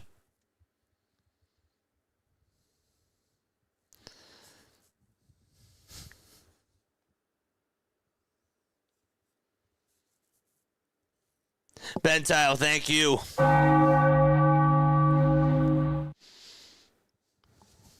1 ball, 2 strikes, and the 1-2 pitch, and that's inside for ball 2. Larry says, I can't wait for 10K. 10K is going to make me definitely shed tears. But you know what? I embrace it. I don't care how long it takes us to get there. We're going to get there. We're going to continue the push. David, thank you so much for the sub as well. 2-2 pitch to Turner. He bounces this one over towards the right side. Second baseman has it, throws it on over to first. And that is in time for out number 3. And we're going to go to the top of the 6th. Ballesteros, Kelly, and Crow Armstrong are going to come on up to the plate. There's no crying in baseball. That's one of my favorite baseball movies, too.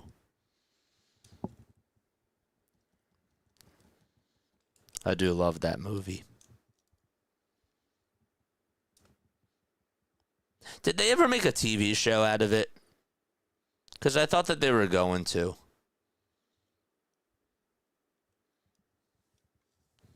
I could unsub and then be the 10,000 subscriber.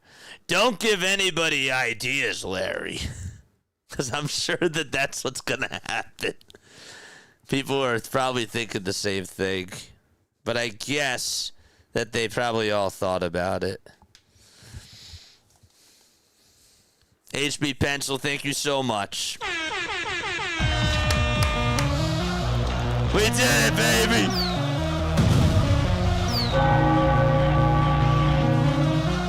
This is the best community. That's really amazing.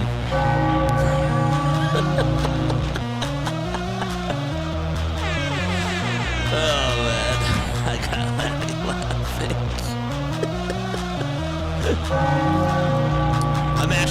I was thinking about unsubscribing to myself. Because then I could say I got 10,000 other subscribers besides me. So, I was thinking about doing that. But yeah. I was sort of kind of thinking that. Thank you so much, Marcus. I appreciate you. I really do. Folks, if you are new to my channel, my name is Jason Joseph. This is Play by Play with JJ. What do you get on this channel? It's literally in the title. That's all it is. I do play by play.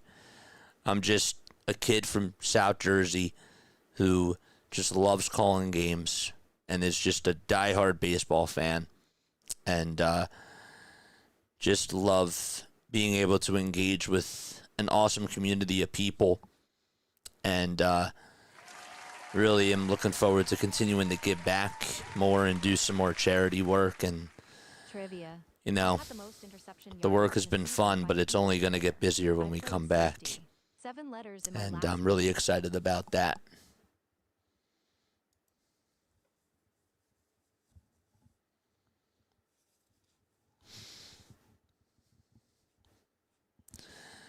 So here we go to the top of the 6th. On the mound is Meza. And Meza is going to throw a pitch that's up high for a ball. Jack with a $10 super chat. You're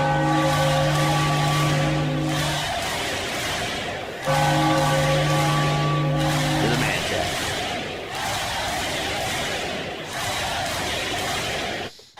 One ball, one strike. Top of the 6th. Meza kicks, fires, and there's a fly ball that's hooking foul, and out of play it goes. Trivia. I had the most interception yardage in the season by an Eagles player. I had the most. I played safety. 7 letters in my last name. I don't know. I have no clue. Oh, I had. Okay. I'm like, wait, you had? The pitch. It's grounded over towards second. Stott has it. Throws it over to first, and it's in time for out number 1. So this player had the most interception yardage in a season by an Eagles. Played safety.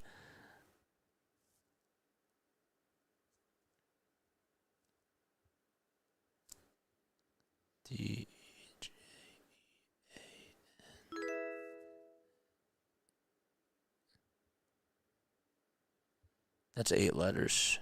D-A-W-K-I-N. B-Doc. I'm going to say B-Doc. The pitch. That's taken down for a ball. JJ, you could be the 10,000th. Yeah, that's true. 1 ball, no strikes. And there's the 1-0 pitch. And that's taken up high and away for ball 2. I'm going to go with B-Doc as my answer.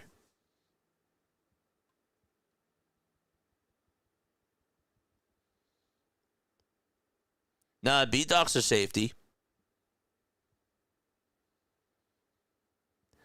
The pitch. It's taken for ball 3.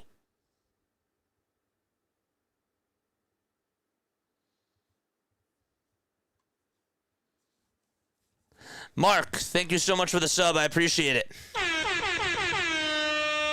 3-0 pitch, and that's in there for a strike. So Carson Kelly is in the box. 3-3 is the score. It's a 3-1 count. And the pitch is taken down and in for ball 4 to Kelly. And he will get on with a 1-out walk. So up next is Pete Crow Armstrong, who doubled back in the 3rd. Also flied out to left in the 4th as well. And then scored a run in the 3rd on the RBI single from Nico Horner.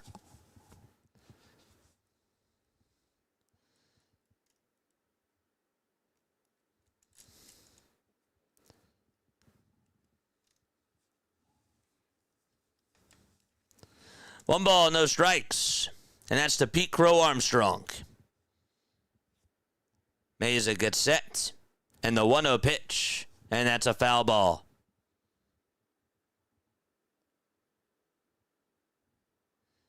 Is it Bradley? I'm still thinking.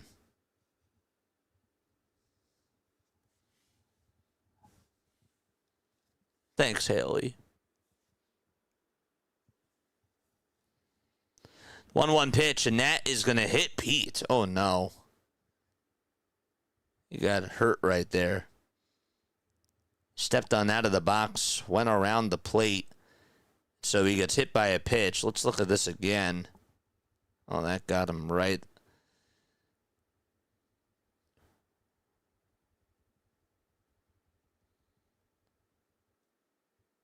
I can't tell where it got him, actually. Is that on the backhand? I don't know. But he got hit by the pitch in the upper area towards the arm. And that's going to put runners over at first and second.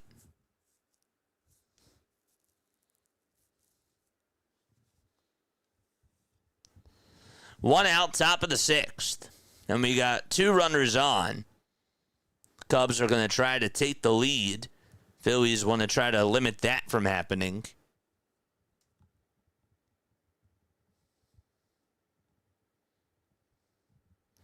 Here comes Dansby Swanson to the plate. He had a 2-run home run in last night's game against Christopher Sanchez.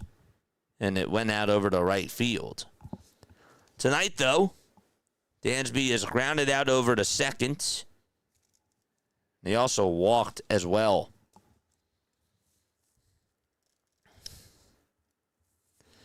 So we got 2 runners on, 1 out, top of the sixth. It's a 3-3 game. Meza gets set and delivers. And the pitch is in there for a strike. My final score prediction of this game, or for this game, was 6-4. I'm still good. 6-4 Phillies.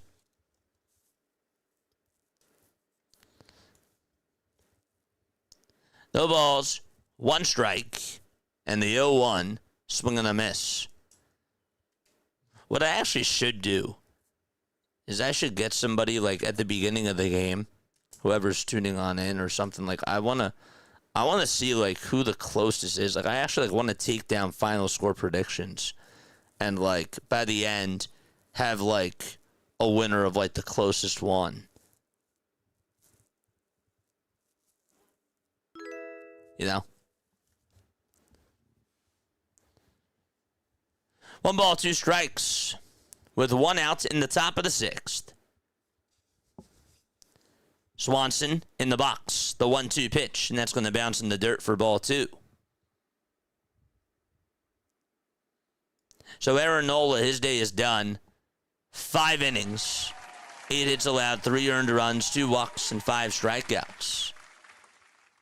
Bill Bradley led NFL in INTs in consecutive seasons as a safety, punt returner, and punter for the Birds in 71 and 70. 2 balls, 2 strikes. The 2-2 pitch, and that is taken outside for ball 3. Jack with another 5. Appreciate you, man.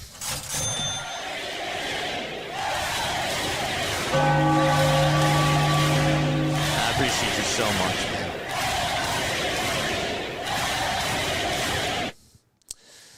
Time is called by Dansby. Bill Bradley led NFL in INTs in consecutive seasons as a safety, punt returner, and punter for the Birds in 71 and 72. Wow, that's really cool. 3-2 pitch, and that is a foul ball. But I was just confused because Bill Bradley, there's a drill in basketball named after, of course, Bill Bradley. And I don't know if you've ever like practiced it or if anybody knows what I'm talking about, but you shoot a shot at the elbow, and if you make it, it's worth 1 point. And then if you miss it, Bill Bradley gets 2. So like the whole goal is to like make your shots from the elbow, from the right and from the left. The pitch. This is grounded back over towards the pitcher. Here's the throw over the second that's going to get by Bryson Stott. Trey Turner's there to back it up. Thank goodness. That could have went to the outfield and everybody is safe. We've seen that mistake happen plenty of times this year, not just from the Phillies, but from other major league teams as well. Wasn't a good throw. That throw was low for Bryson Stott to just be able to get to that. And then it bounced off the tip of his glove. And he had to move the glove, try to move it out of the way as quickly as possible because Pete Crow Armstrong was right there as his hand was in the way.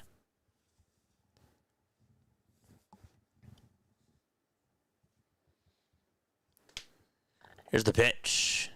And that is a foul ball. I can understand him trying to get the lead runner out at second, but he just has to make a better throw. Kelly's at third. Pete's at second. Swanson's over at first. And the 0-1 pitch. and that's bounced foul towards the right side.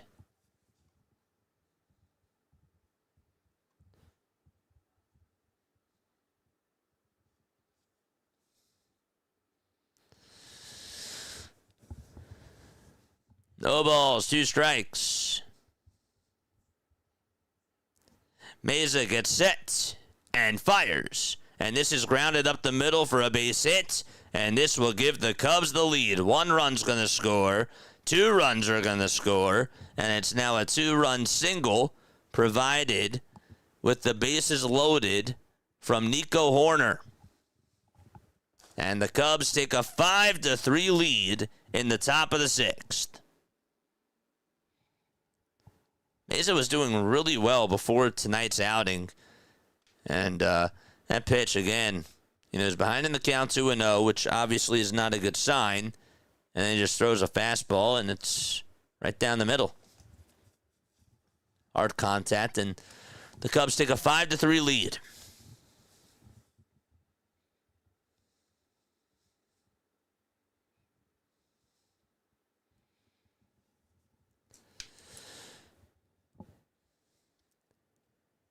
Michael Busch is up, and Busch takes a pitch that's outside for ball 1. Jack, once again, thank you so much for the $15 super chats in total. I appreciate you, man. 1-0. That misses inside for ball 2. We obviously do post-game shows after each game. Not after each one, but when I'm not dog-sitting, which I'm not tonight. 2-0 pitch, and that's going to get by JT. Didn't know where it was, and it actually ended up being right in front of him. I couldn't see it for a second because the umpire was covering it, but thank goodness there's just runners over at first and third, and nobody else moved. Brad Keller is warming up in the pen. I even lost the ball. I was like, where is it? 3-0, and that's inside for ball 4. And bases are going to be reloaded for the Chicago Cubs with 1 out in the top of the 6th. And Rob is going to go out there, and he is finally going to make a move as Alex Bregman is up. So they want to get the righty Brad Keller to face Alex Bregman. We'll see how this works as we have a pitch and change. So this is how we got here. Edmundo Sosa hit a 3-run home run in the bottom of the 2nd. And then the Cubs have put up 5 unanswered runs. They got an RBI single from Nico Horner. A 2-run single from Nico Horner, which just gave them the lead. But before that, Ian Happ had an RBI double.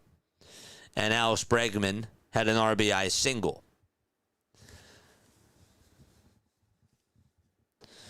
All right, chat.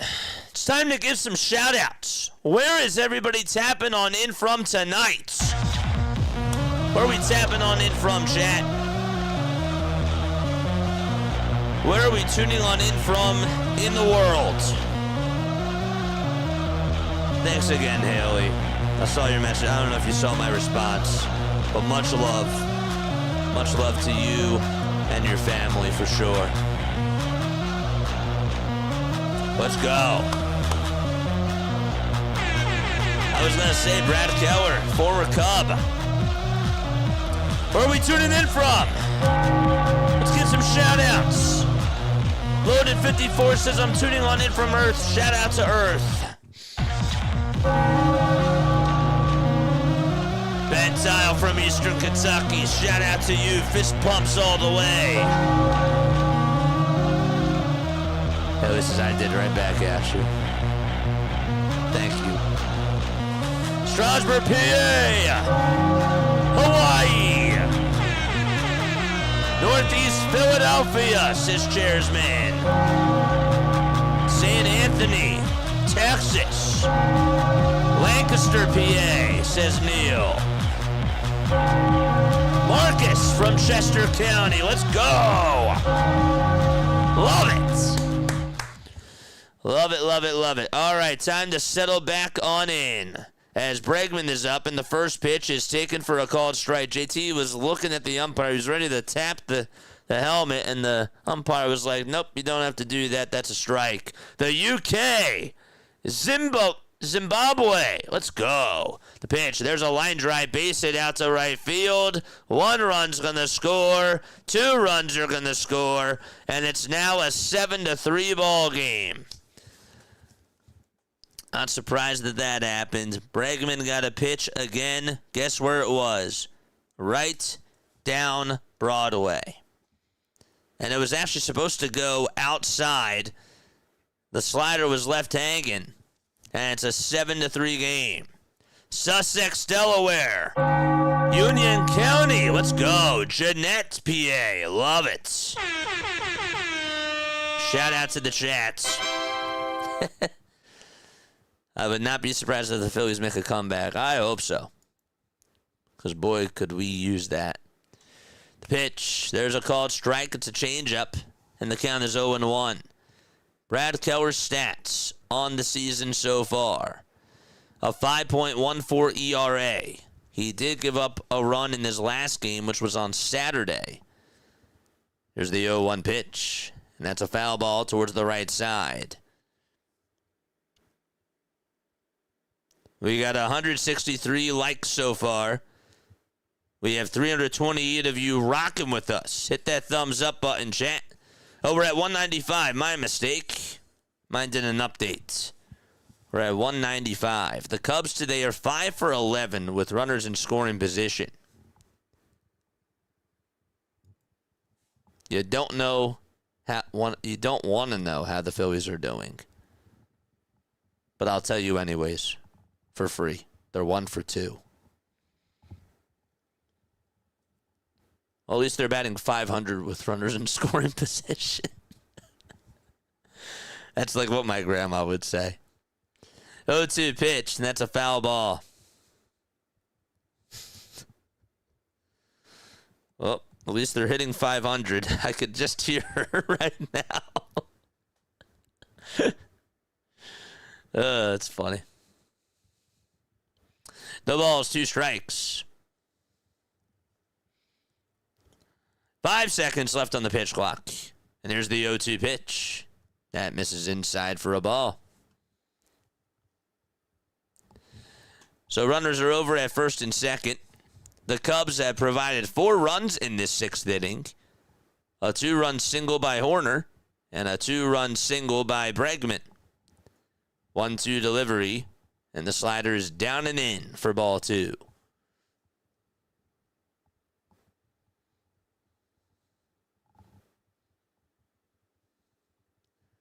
Nico might be the best leadoff guy in Major League Baseball as well as best third baseman. 2-2 pitch. That's a foul ball. Best leadoff guy, with all due respect, not named Shohei Ohtani.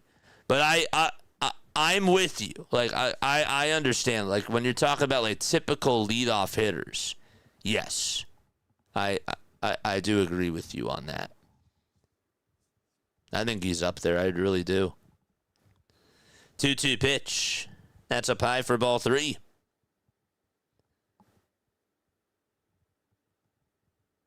Acuna's pretty... Well, is Acuna batting leadoff this year? I remember for a while he was.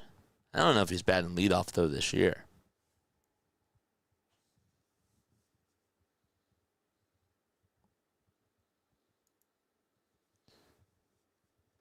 I'll check it out.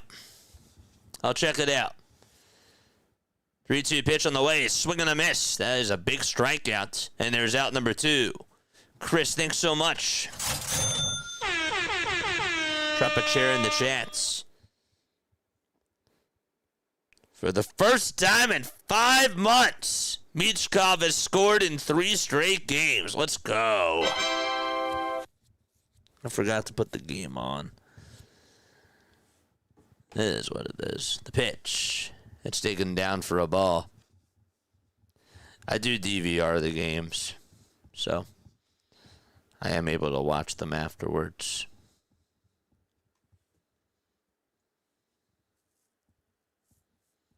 One ball, no strikes. The 1-0 pitch.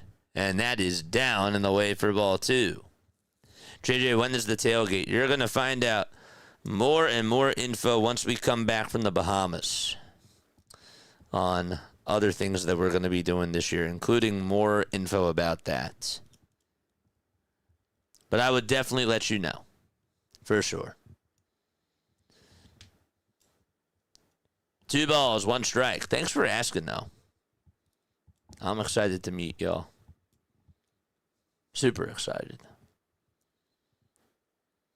2-1 pitch. That is called a strike. It was a sweeper. Right at the knees.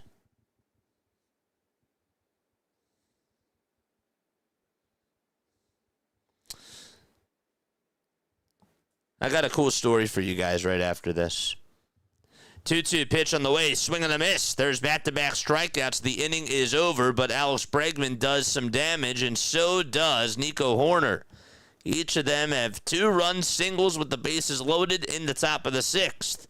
And so the Phillies have some work to do as they go to the bottom of the 6th, and they are down by 4. Okay. So Happ and Suzuki strike out. Listen to this story, chat. This is from Baseball History Nut. And this is when Pujols was a player. And I actually didn't even know this. A young St. Louis Cardinals fan had a sign near the Cardinals dugout that said, "Hey, Albert, can we trade jerseys?" Albert spotted the fan, and after the game was done, took off his game-used jersey and gave it to the fan. They don't get classier than Pujols. And memories like these are what makes the game so great. Dude, that is unbelievable. And it's the gray Cardinals jersey, too. And you could just see in the video, the kid has a Yadier Molina shirt, and he's looking, like, right behind him, like, at the camera. And he's in shock. And he just smiles. It's so cool.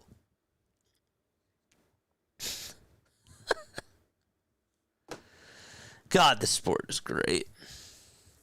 You don't get this in other sports, man. I mean, like, you got cool moments like that, but baseball, because it's every day. 162 games. That's like a Pujols jersey. That's unbelievable.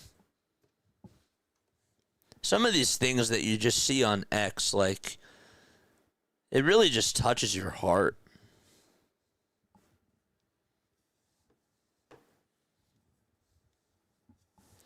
Seven to 3, bottom of the 6th.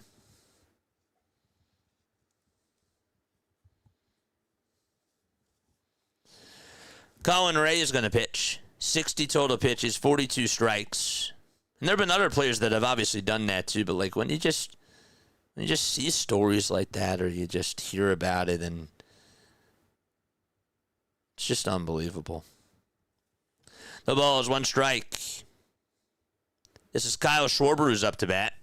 And Schwarber's going to foul off the next pitch. Ray came on in during the 2nd inning. He was supposed to start, and then they decided to have Riley Martin pitch in the 1st instead.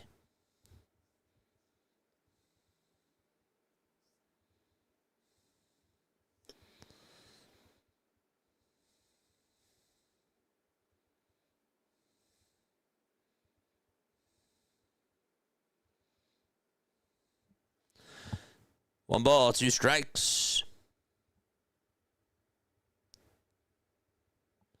As we are in the bottom of the 6th.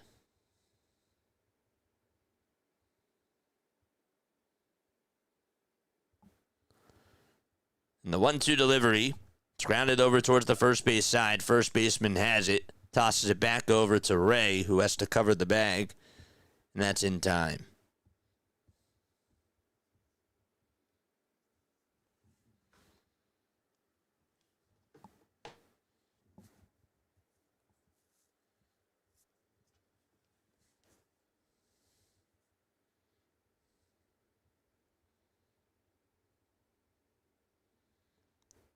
I did not get your message, my friend. The pitch. That's taken outside for a ball.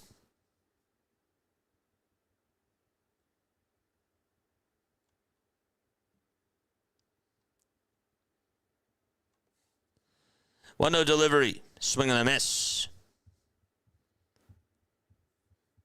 So the count is 1-1.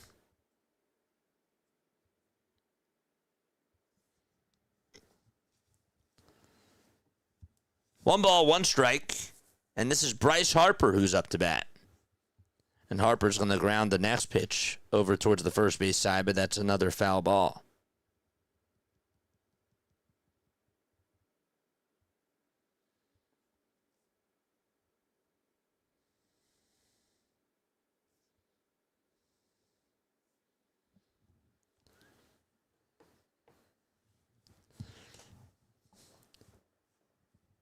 One ball, two strikes to Bryce Harper. And the pitch, here it comes. That's down and in for ball two. Phillies tonight, in case you're wondering, 4 hits, 3 runs scored. The 3-run shot that they had was off the bat of Edmundo Sosa. The 2-2 pitch to Harper, and that's up high and away for ball 3.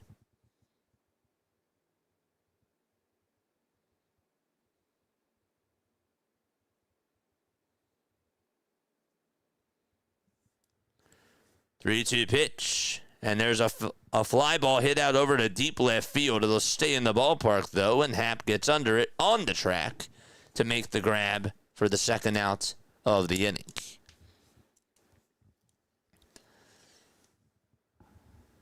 Chase Shugart is warming up in the bullpen for the Phillies.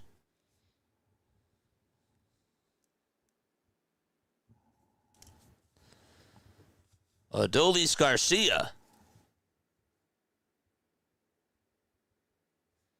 is up to bat. And he looks at ball 1.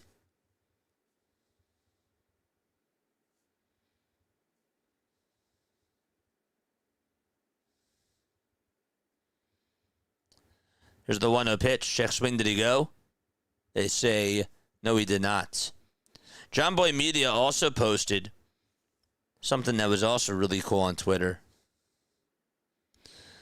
The Dodgers welcomed a fan who is dealing with a nervous system disorder and said that her favorite thing about the team was Teoscar Hernandez's sunflower seed celebration.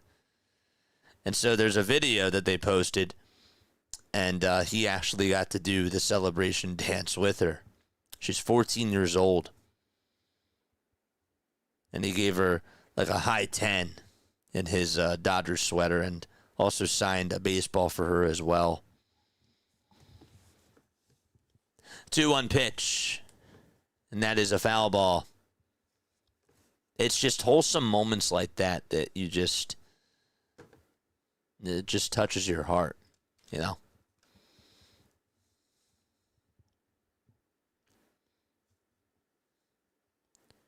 Two-two pitch on the way. It's grounded over to short.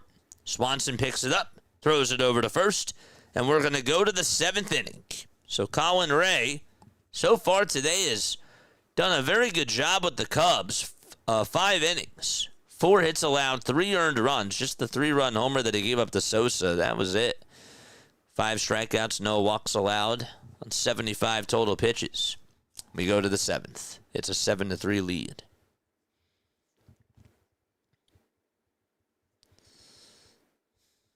I don't know if you guys saw earlier today, but Rob Thompson had his Flyers hat on. But then the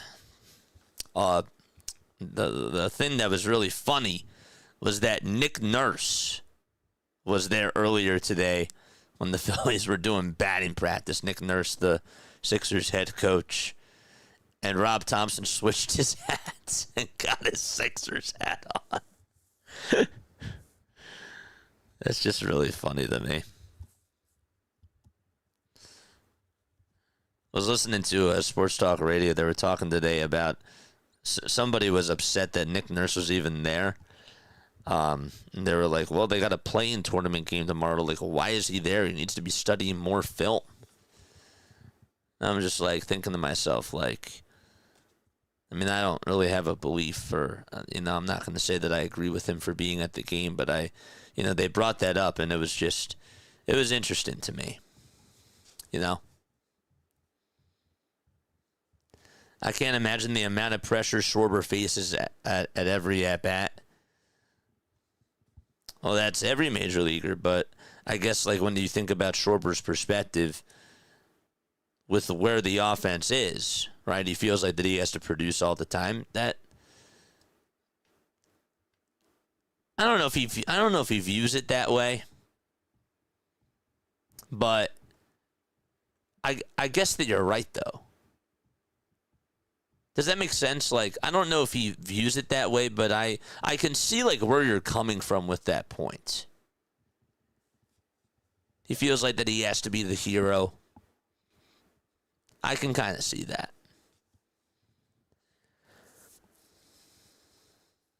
Yeah, I didn't get your message, man. I didn't get your message, Chris. Phillies option Seth Johnson down to the minors today. It wasn't really a surprise. He didn't pitch well yesterday. And they brought up Chase Shugart instead. The pitch is taken in there for a strike. If the Sixers lose tomorrow, then they play the winner or the loser of tonight's playing game. Which, by the way, how is that going? 1-0 pitch. Foul ball. So they play the loser of Hornets Heat if the Sixers lose tomorrow.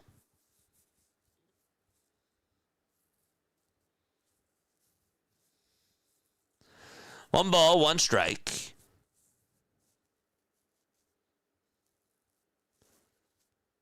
Shugart comes set and delivers. And that is taken outside and away for ball two. I would love to see Garcia get a hold of one as well. Maybe in the 9th. Hopefully before then. So it's 3 balls and 1 strike as we are in the top of the 7th. It's a 7-3 game. Don't forget to like, don't forget to subscribe, and turn on the notification bell icons, folks. Again, I really appreciate you guys so much for being on here. It's 3-1. Now it's 3-2. Is there a pitch clock violation? Conforto is in the box. Shugart gets set at the letters and fires, and there's a swing and a miss. And so there's out number 1 in the top of the 7th. 1 away.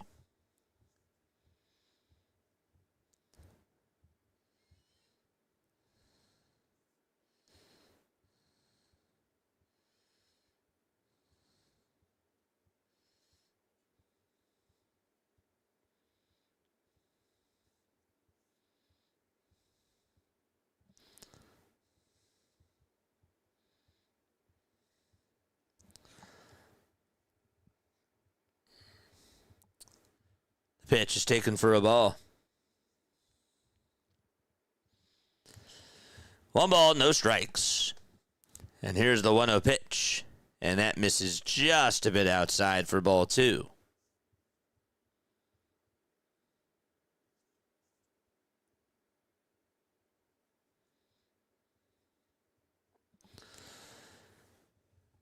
Two-0 pitch, ground ball out to left field for a base hit. And so there's a 1-out single here in the top of the 7th inning for the Cubs.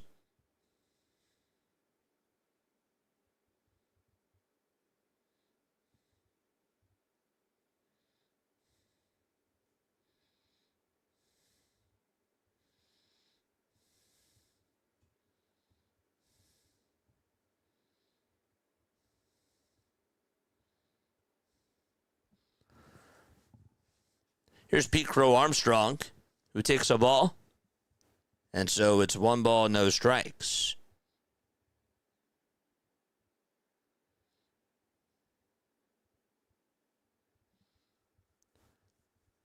The pitch.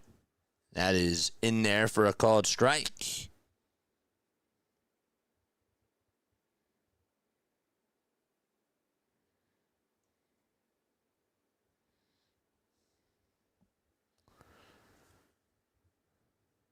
The 1-1 pitch. And it's taken just a bit up high and outside for ball 2.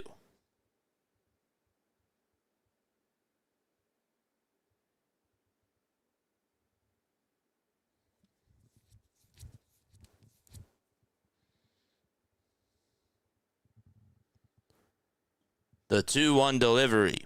Foul ball chopped on over towards the right side.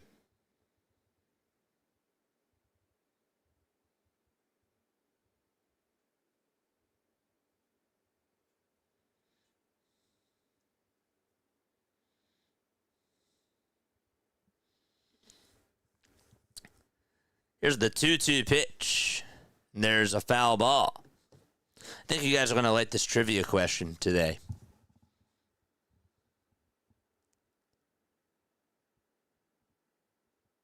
Is that Dylan? Is that my man Dylan? No way. 2-2 pitch. That's a foul ball.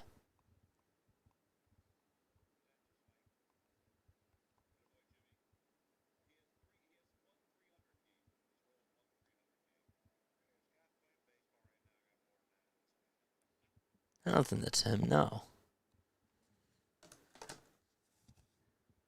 2-2 pitch, and that's a called strike 3.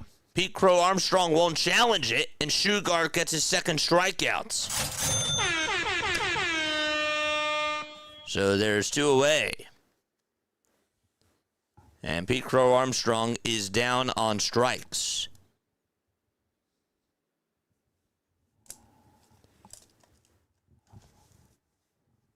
The Heat lead at 54-52 at the half against the Hornets. And so the winner of that game is going to face Boston, right?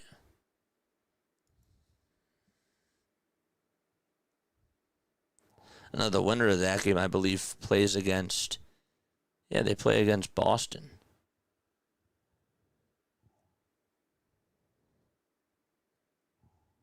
One ball, one strike. Wait, hold up. Timeout. Chat, help me out here.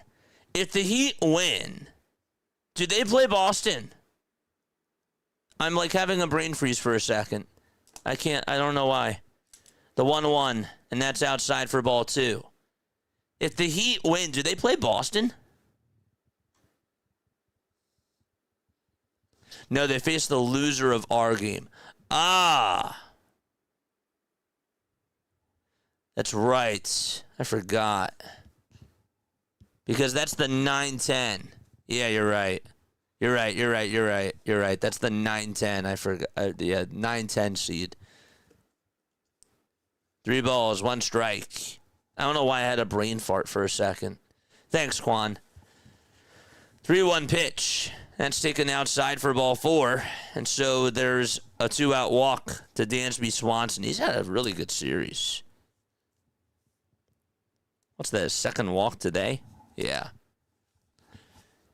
That's right. Yeah. They face the loser of tomorrow's game. Right.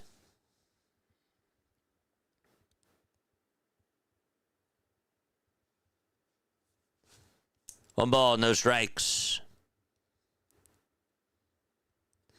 They play the Sixers play the Magic. Whoever wins, right? Okay, I see what you're saying. Whoever wins tonight plays the loser of tomorrow's game. That's correct. Yeah, that's right. I see what you're saying.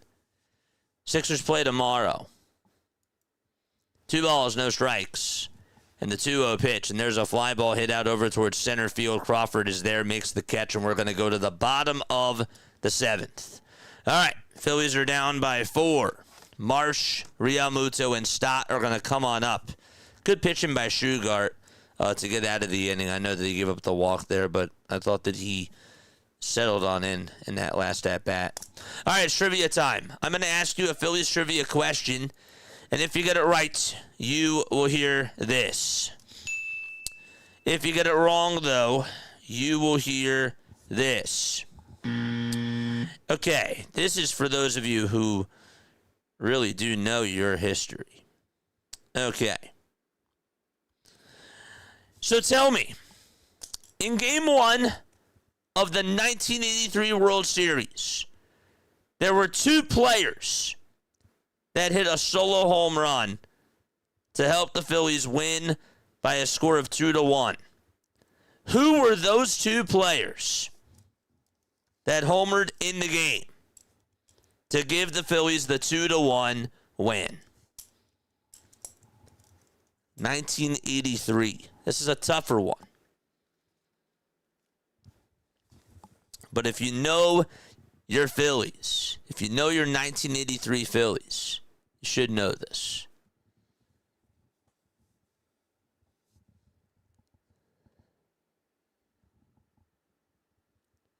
Winner of trivia plays the Hornets. Big Mo. What's up, Big Mo? Winner of today's game and the loser of tomorrow's game play to face the Pistons. That's right. That's right. That's right. That's right. In Game 1 of the 1983 World Series, Mike Schmidt and Greg Gross. Was it Rose and Schmidt? Nope. Joe Morgan, that's one. Joe Morgan is one.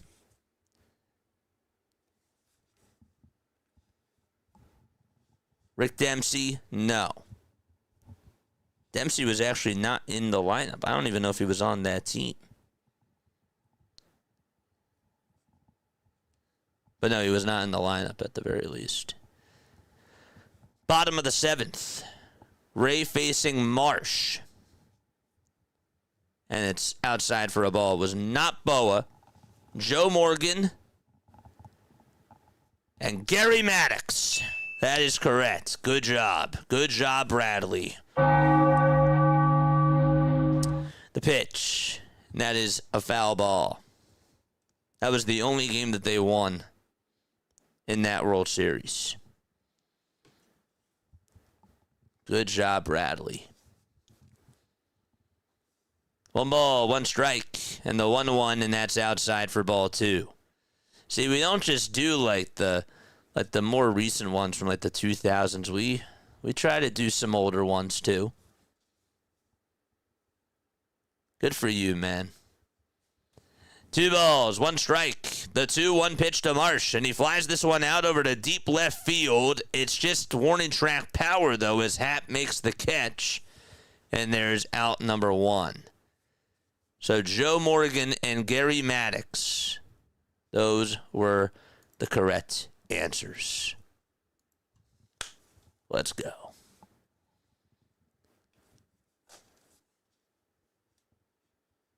Lost series. Right, I meant to say 3-1. Yeah.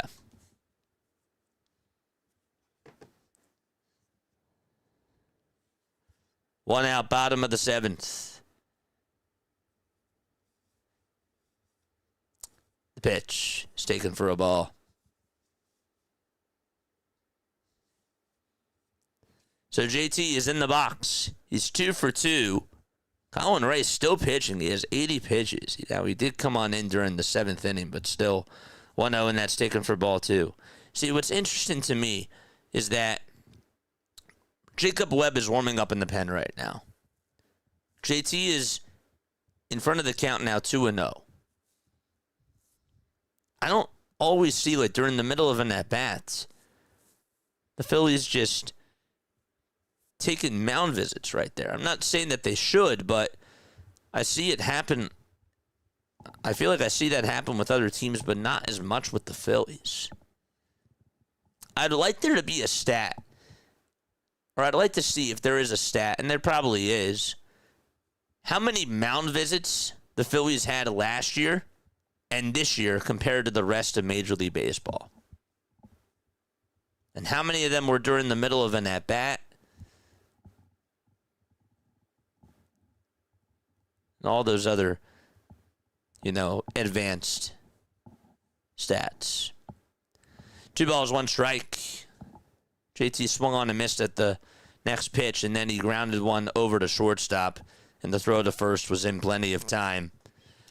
And so there's out number 2.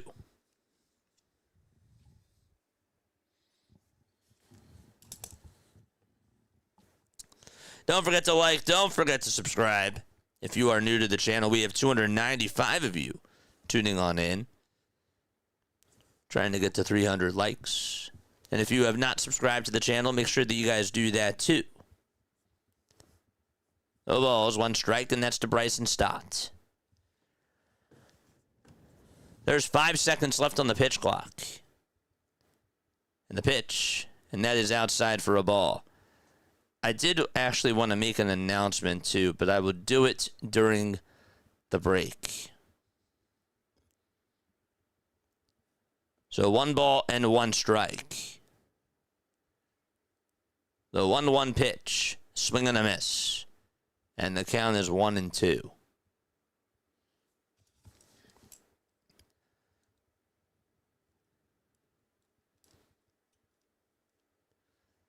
"45 fastballs thrown tonight. 45 four-seamers thrown tonight from Colin Ray. The 1-2 pitch to Stott. And there's a fly ball hit out over towards left center field. Pete Crow Armstrong waits for it, though, in front of the Giant sign. And there's out number 3. We played 7 innings. Phillies just 4 hits today, and the big one was by Edmundo Sosa. It was a 3-run home run. All right.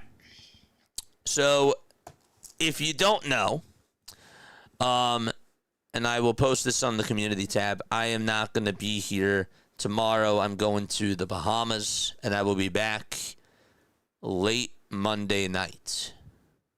So I will not be I'll be missing 5 Phillies games. I don't know yet what the 76ers schedule is because obviously everything relies on the play-in tournament. So I might be able to get Mike on. Same thing with RB, but I don't know because a lot relies on the schedule. But on Sunday night, I do have BW filling in for us. So, like I said before, I will try to get other voices on here because I want to give other people opportunities and have them promote their channels as they also stream it on theirs. But all I know is that BW is going to fill in for us on Sunday night. I will obviously make sure that I post that in the community tab. And if there's somebody else that can fill on in while we're gone, great. But if there's nobody else, that's the only game that we have committed right now. Phillies play Sunday night against the Atlanta Braves. And so BW has agreed to do the game on Sunday night for us, which is awesome. And that's really, really cool. But I did just want to give you the heads up about that. I know that people are going to say, well, you're not JJ. I know that people are going to say that because they don't know and they didn't hear this or they didn't look at my community post, which I will post later tonight. But I did want to give you the heads up. Mods, please, when BW is here, if you see people that are misbehaving, I really need you guys to be on your game. I do. And please promote his link. Give him courtesy. Be really nice. Because he's really doing us a huge favor by doing this. So, I did just want to let you know that I already did get BW to fill on it. Don't know yet about Mike and about RB because a lot relies on the Sixers. Because they covered the Sixers first. The pitch. This is going to be grounded over towards the third base line. And Bush is going to get on with an infield single. As Edmundo Sosa just barehanded it. And wouldn't have had to play over at first. So I did just want to tell you that. Because I'm a transparent person. and I don't want to leave you dry, and I don't want you guys to say, well, JJ, you're back early. No. Sounds good.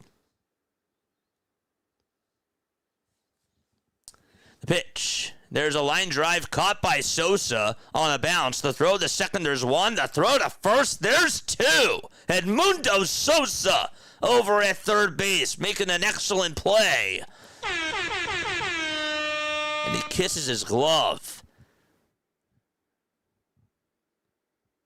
That's impressive. That thing was lightning in a bottle hit over to him. And he had to react very quickly. And here comes Ian Happ. Shugart is still pitching. They're just trying to squeeze the lemon out of him.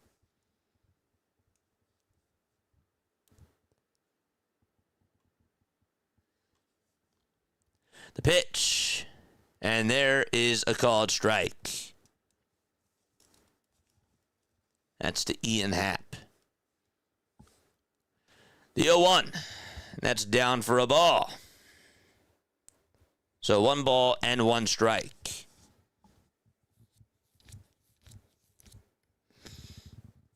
Ten seconds left on the pitch clock.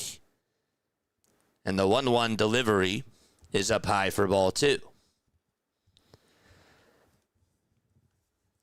Ian Happ today, 2 for 4. And the pitch. And he ropes this one out to right, but it's going to be a foul ball. Yeah, BW's awesome. He said that he's excited.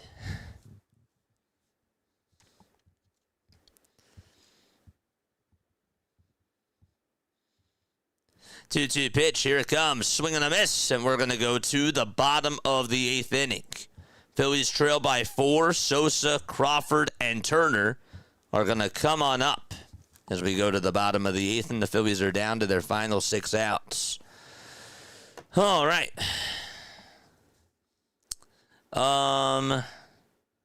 What did I want to say? Let's take a look at some scores around Major League Baseball. Let's do that right now. All right. So other scores around Major League Baseball. The Nationals are playing the Pirates. It's a 5-4 game in the bottom of the 7th out in Pittsburgh. That game started off in a rain delay. The Angels are shutting out the Yankees 6-0. Reed Detmers, I'm telling you, Reed Detmers has arguably been the best pitcher of the month in the American League. He's been really good. 6 innings tonight. 2 hits, 9 strikeouts so far against the Yankees. The Twins, they're up 5-0 against the Tampa Bay Rays. Against the Boston Red Sox. The Rays lead at 4-3. That game's in the bottom of the 5th. Brewers are in the top of the 6th, leading at 3-1 at home against Toronto.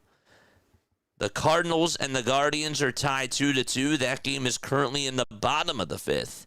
Out in St. Louis. And then you got the Rockies losing so far to the Astros by a score of 5-3. And that's in the bottom of the 3rd. The Baltimore Orioles are down 4-3 to the Arizona Diamondbacks. That game is in the top of the 9th. And then you got the Braves down 4-3 to the Marlins. That game is in the bottom of the 7th. Final scores from today. The Reds won against the Giants 2-1. Robbie Ray got the loss. Brady Singer got the win. And Emilio Pagan got his 5th save. The Tigers also won 2-1 against the Royals. Kenley Jansen got his 3rd save of the season. Will Vest got the win. And Nick Mears got the loss. Here's Jacob Webb now going to pitch against the Phillies as they trail by 4. There's a replay of Edmundo Sosa's home run right onto Ashburn Alley. Underrated pop in that bat of his. He is up to bat now. The pitch to Sosa, and he looks at the fastball down the heart and soul of the plate at 94 miles per hour for strike 1.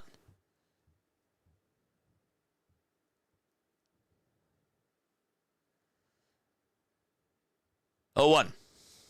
That's a foul ball. James, what's going on, James? How you doing?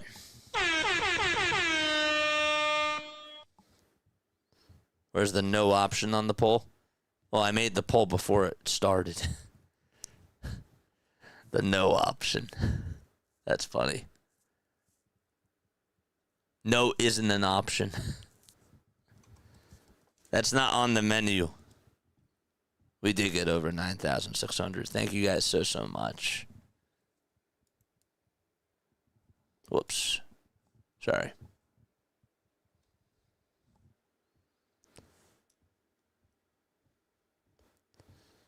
The 1-2 pitch to Sosa. And he lines one out over to left field. And that's going to get down for a base hit. Happ nearly caught that.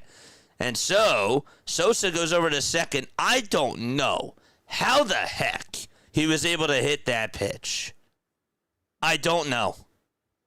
That pitch was going into the dirt. And he just flung it out to left field. And just put it in the right spot. That went near the warning track. And he had to go digging and just fling it. And his pump just does not get talked about that much. I don't know how he did that. The pitch is in there for a strike. Like literally, that almost went into the dirt.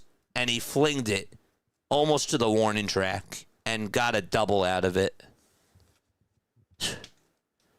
Talk about staying with the pitch. The 0-1, and that misses inside for a ball. So Sosa is over at second. 1 ball, 1 strike. Justin Crawford is up. He's 0 for 2. And Crawford takes a pitch that is called a ball. All right, come on. 2 balls, 1 strike. That was remarkable.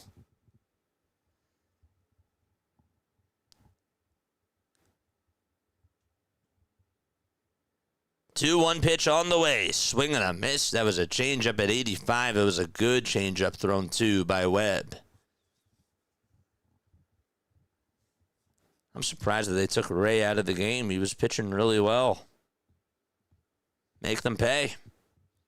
2-2 pitch, and Crawford's going to fly one out over to left center field, and Pete Crow Armstrong will make the catch. Sosa tags up, goes to third, and he is safe at third, diving in there head first. Oh, man. That was a risky play there. They're looking back over at the dugout. Is Craig Counsell going to challenge? We'll see. That was a good throw by Pete Crow Armstrong, but Sosa wanted to be aggressive. Third baseman caught it. Did he tag him out? They're looking at it from a couple of different angles. The throw had him beat. I don't know if the tag did. 1 out, bottom of the 8th. They are challenging. Is that a double play?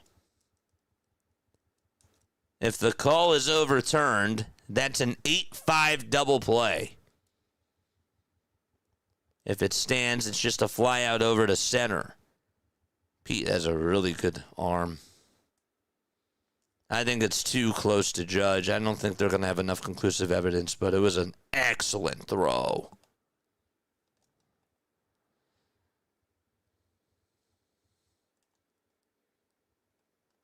And his right hand got in there. That's what I think, though.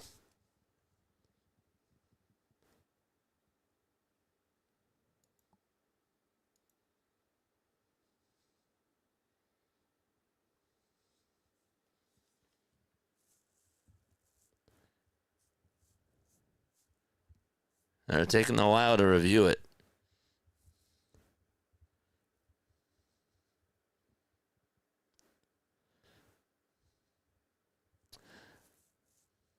I don't know if he should have gone there.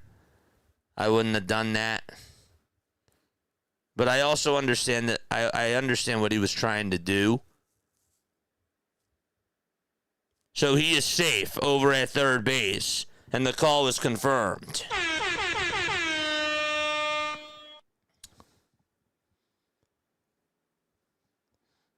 All right, so where is it? If you have not subscribed to the channel, please make sure that you guys do so. It definitely does help out. Same thing with hitting the thumbs up button, too. Trey Turner is up to bat. And the first pitch to Trey is up high for a ball. All right, let's go. Charge! He's due. 1-0 pitch. Turner is going to pop this one foul. They got to bring home Sosa now. They cannot leave him stranded over at third. They have to at least get one run. The 1-1 pitch to Turner, and he ropes it foul towards the left side. And then if it does become a safe situation, then you are going to have to face Palencia. Understood. But they got to ship back. 1-2 pitch to Turner. Decides not to swing after the pitch that was in the dirt.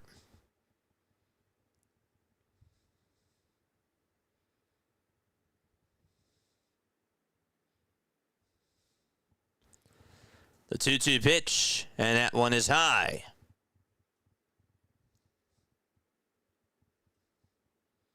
We got 309 people watching. Make sure you guys hit that thumbs up button. 3 balls, 2 strikes. Huge pitch here to Turner. The 3-2 pitch. There's a line drive, and it's a base hit out to center field. Sosa will jog on home. It's a 7-4 ball game. And Trey Turner gets an RBI single. And here comes Kyle Schwarber to the plate. Put the ball in a great spot, and good things happen.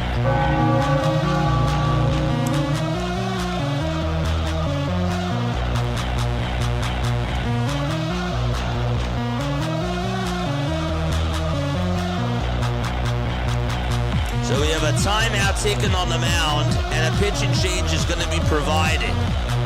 Who will the Cubs bring in? All right. Who are the Cubs going to bring on in? It looks like it'll be Caleb Thielbar. Oh, man. Honestly, Caleb has not looked good. I mean, he looked good he looked fine in his last game. No, he didn't, because I forgot that he gave up the winning run. And he walked the batter. I know he struck out 3, but he ended up getting the loss against the Pirates. But then he didn't pitch well against the Pirates. That was after they blew the no-hitter with Shota had a no-hitter, and he went 6 innings and he struck out 9 batters. Then they pulled him, and then Thielbar gave up the 2-run home run to Brian Reynolds. So they have a chance. They got to take advantage, though. Let's go. It's time to get the Raleigh towel out. Let's go, baby. Time to get that towel out as Kyle Schwarber comes on up. We're not done yet.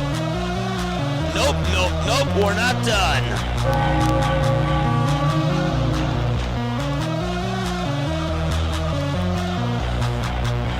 All right, I need to see some Schwarber emotes in the chat. I need some good vibes.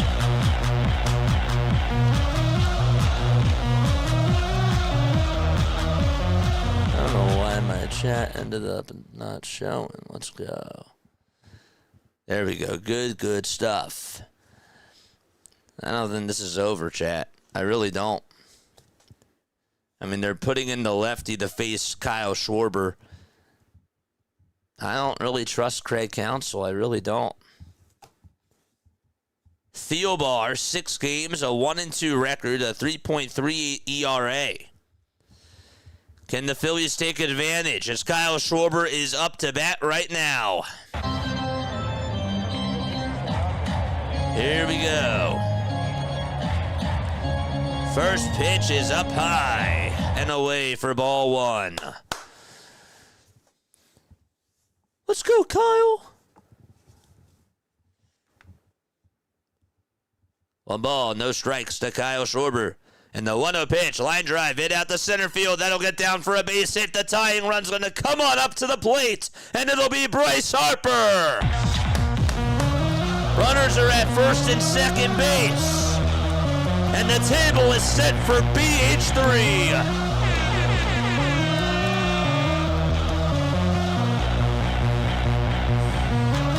Let's go.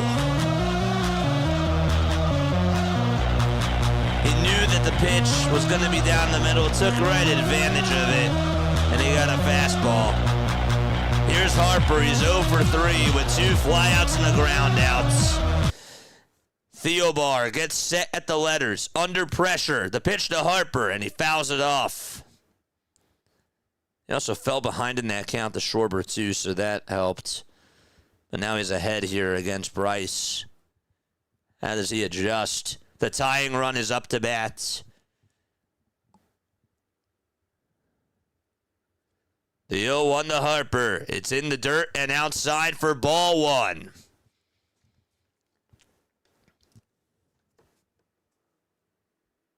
Harper in his career against Caleb is 0 for 4 with 3 strikeouts. The 1-1 pitch to Harper. It's called strike 2. It's on the outside corner. Good pitch. Garcia is up next.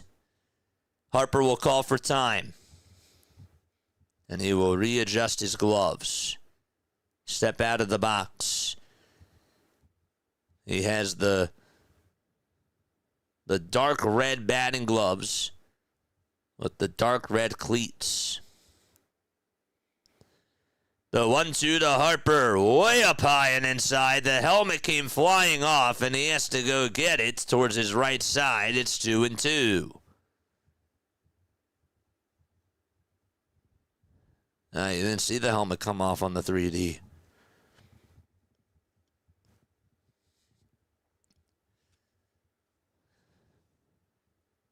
Drama in Philadelphia.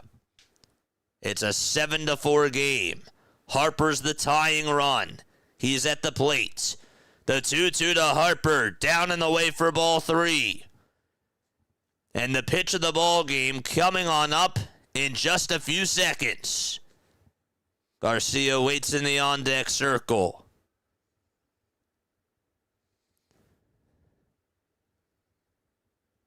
Theobar gets set, and the payoff pitch. Harper swings and misses at the fastball. It was outside at 94. And there's out number 2 in the bottom of the 8th.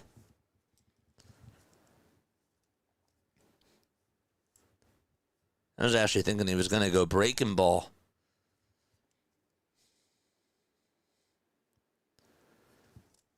And Garcia comes on up. He's 0 for 3. He flied out, struck out, and grounded out.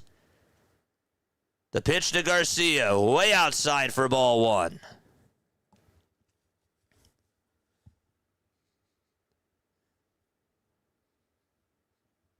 Wonder if he takes this next pitch.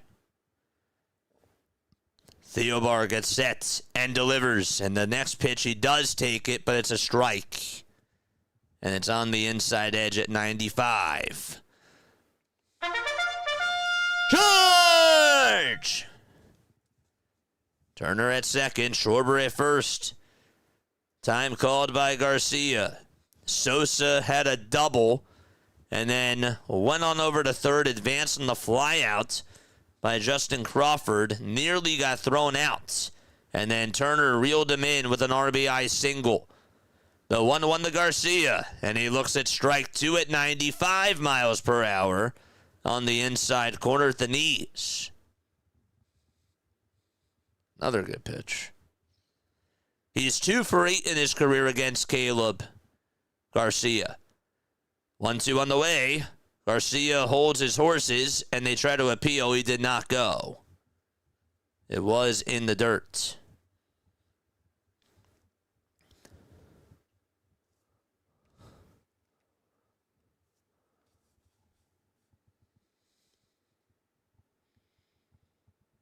Two balls, 2 strikes to Garcia. The 2-2 pitch, way up high. It's going to get away from the catcher. And there's now 2 runners in scoring position. Which means a base hit here could actually make it 7-6. That was way up high. Don't forget to like. Don't forget to subscribe. Pressure for Theobar. And pressure for Garcia as well. 10 seconds left on the pitch clock. Theobar gets set and fires. And Garcia takes it down low for ball 4.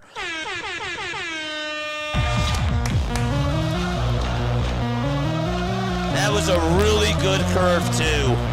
Or a slider it was. And I am shocked that Garcia did not chase after that. Good for him. And Alec Bohm is going to come on up. And he will pinch hit for Brandon Marsh. Now this is an interesting move. Would you have kept Marsh in? Is my question. Timeout is going to be taken on the mound here. Chat, would you have kept Brandon Marsh in? Or would you have put in Alec Bohm? This is a great time to ask that question. Nice. Good stuff.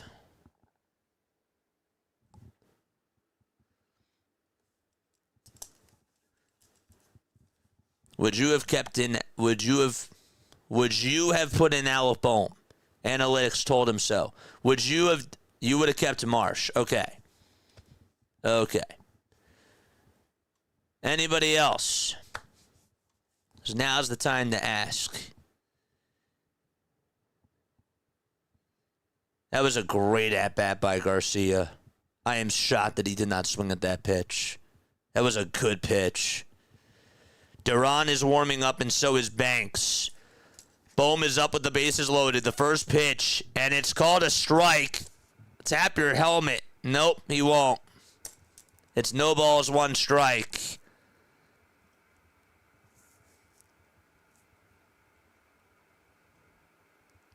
The 0-1 to Bohm. Swing and a miss. The fastball was running inside. It's now 0-2.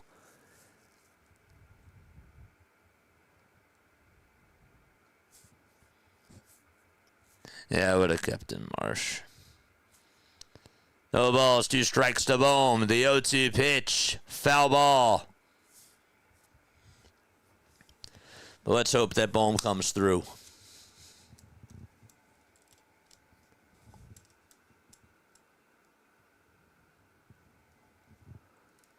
Base is loaded for Alec Bohm. Theobar gets set and fires, and Bohm swings and misses at the slider. It was inside. Phillies leave the bases loaded, and we go to the 9th inning. 7-4 Chicago. Damn. We're putting that in the notes. I don't know how Sosa got a hold of that pitch that was going on into the dirt. But gosh. They got a run there, but they needed more. I would have kept in Marsh. So now what? They're going to put in Otto Kemp and have him play out in left field? I don't know. And again, I'm not saying that Brandon Marsh gets a hit there. But I like my chances with Marsh better in that spot. I don't know.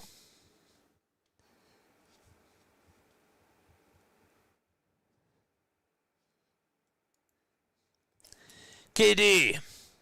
What's going on, KD? How you doing? He says, I totally go to Bohm here. I want to hear why. I'm not saying that you're wrong. I'd like to hear your explanation though, as to why you would go with Bohm there. I'm not saying that you're wrong. I want to hear like what's your rationale in that spot. anyone with a brain would have left in Marsh. It's just 215. Damn, I can't believe it. He and Crawford have the hugest batting averages on the team. Leave the guy in who's hitting. That's what I was thinking too.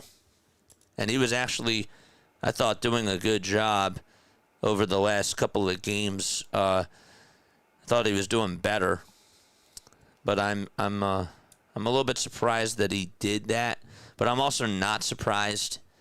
But I'd like to hear again, like the rationale as to why somebody would leave an Alec Bohm there.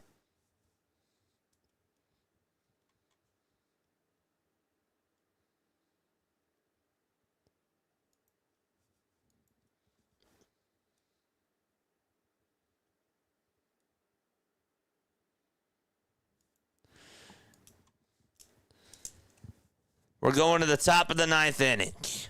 We'll talk more about that. That'll be a big point in the postgame show. The pitch. It's going to be taken for a called strike.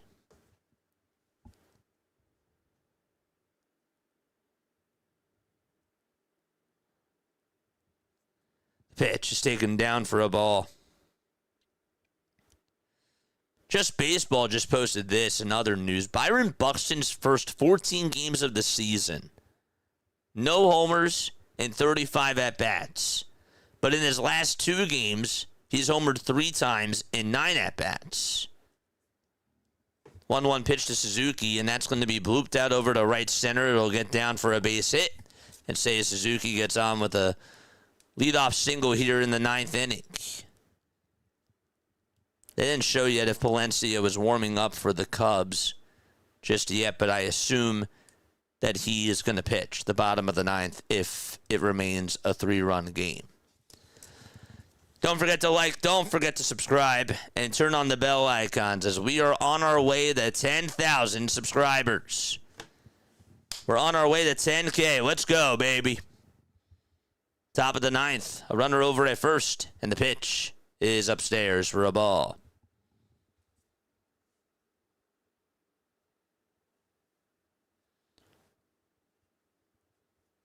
If someone's spoiling, please, mods, just time them out.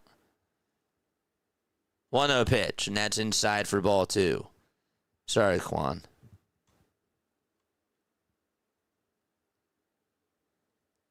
Two balls, no strikes. 2-0. That misses outside for ball 3.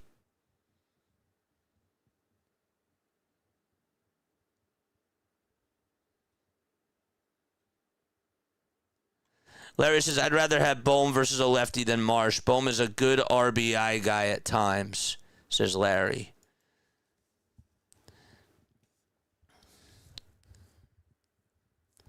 I would have went, I in that spot, 3 balls, 1 strike.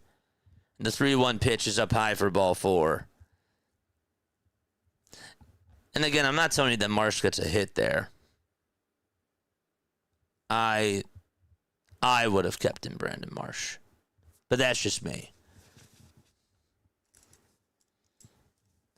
2 runners on, top of the 9th. It's a 7-4 Chicago Cubs lead.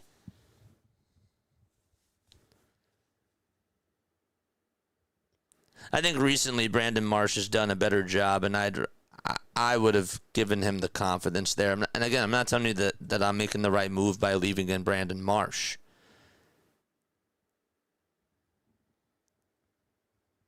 But I think that would have been the move that I would have done. But I'm not saying that you're wrong. 0-1. And that's up high for a ball. And also inside. There's Palencia. 1 ball, 1 strike. Top of the 9th. Tanner Banks is on the hill.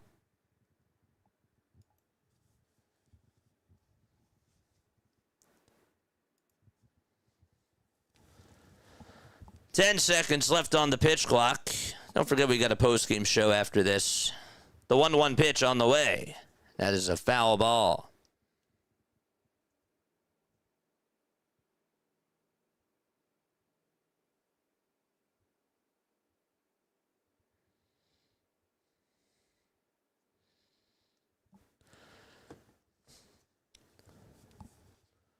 1 ball, 2 strikes. Tanner gets set at the letters. Kicks, fires, and there's a high fly ball hit out over to deep left center field. Crawford looks up, and that is gone. Carson Kelly, it's a 3-run home run, and that makes it 10-4 Chicago.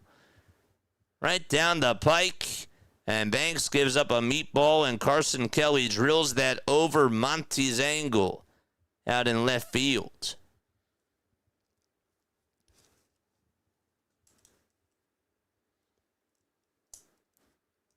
Oh, I guess they're not going to have to go to Palencia now. That was roped. Did that hit a camera? I think it hit a camera out in left center. Here's Pete Crow Armstrong. And Pete is going to take a sweeper over at the top tier of the zone for strike 1. That's Carson Kelly's first homer of the season, by the way. And here's the 0-1, and that misses inside for a ball.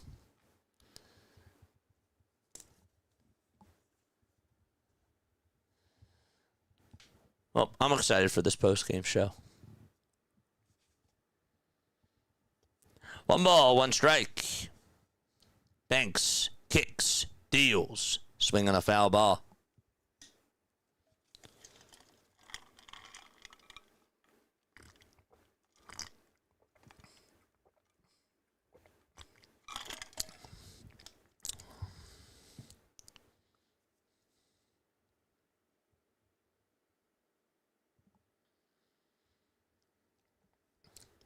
That get JT's foot again.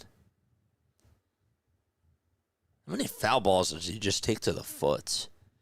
1-2 pitch, and Pete is going to serve this one out to center field, and yet gets on with a single back up the middle, and yet there's still nobody out in this top of the 9th inning. As Pete slices a single, and now it's Rollison who's warming up in the pen for the Cubs. Ryan Rollison, that is.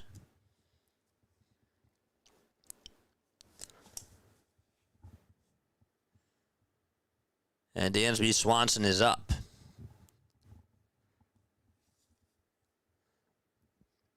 The pitch. That's taken for a strike. Heading over to second base is Pete Crow Armstrong. And no throw was made. Nobody was even covering the bag. But he just went right there and he got an easy jump.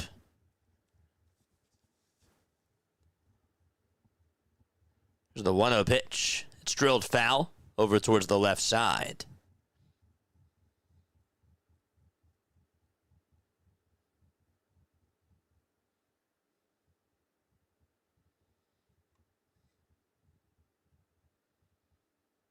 Well, JJ, just brings you back to what you said last night, right? I mean, literally, the very next game. Oh, we'll talk more about it, Steve. We'll definitely talk more about it. But yeah, you're right. 1-1, and that is taken for ball 2. Well, Banks picked a good game to be lousy. That's funny. 2 balls, 1 strike. The 2-1 delivery, and there's a foul ball over towards the right side. And the count is 2-2. I love this chat, man. The humor, it's beautiful.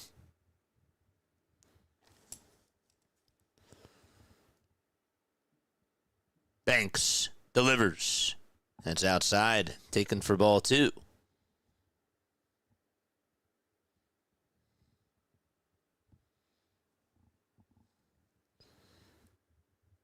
Ten seconds left on the pitch clock.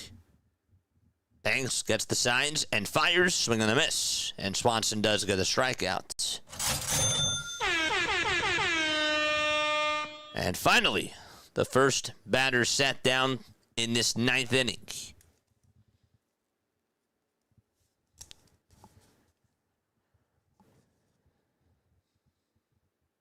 I mean, just brutal. But we'll break it all down. The pitch, there's another fly ball hit out over towards left center. And Kemp gets under it, and he will make the catch for out number 2. So there's 2 gone in the top of the 9th inning.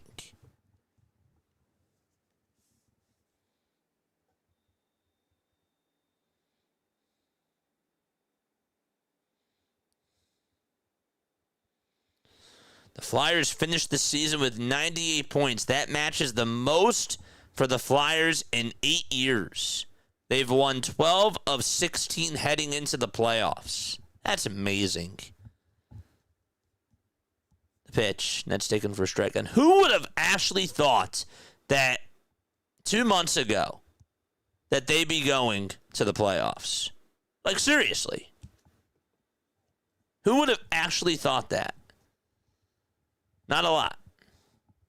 0-1 pitch. It's grounded over to short. Turner plays it on a hop. Throws it over to first. And we're going to go to the bottom of the 9th inning. JT, Bryson, and Edmundo are going to come on up to bat. All right, as we go to the bottom of the 9th. All right, folks, one last time before we go to the bottom of the 9th inning. My name is Jason Joseph. This is Play-by-Play with JJ. Thank you all again so much for being on here. I will say this again. I am going to the Bahamas tomorrow.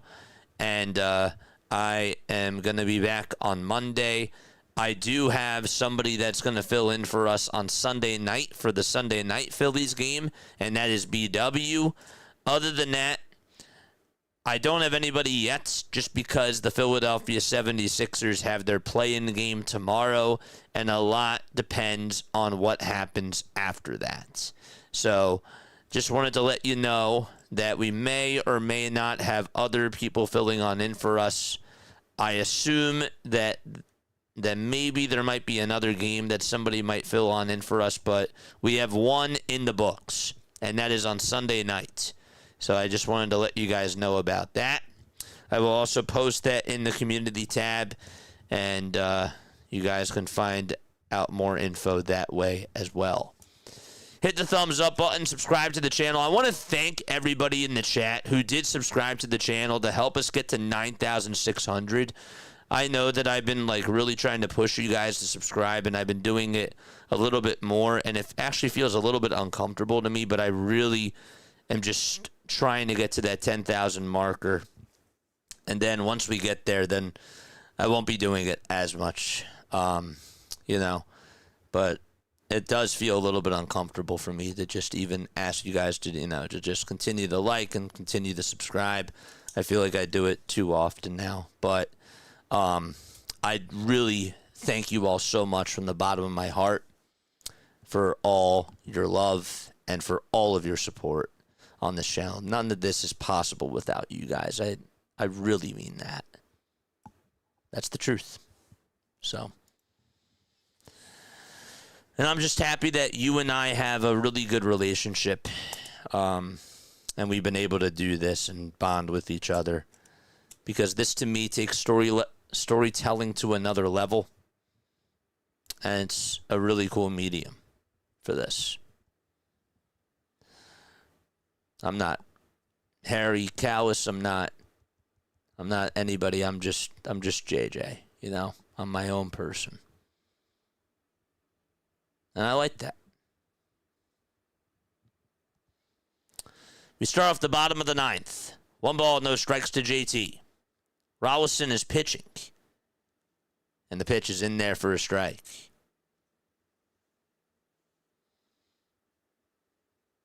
I'm not T-Mac either. I'm not Dr. DeLay. I'm not anybody. I'm just me.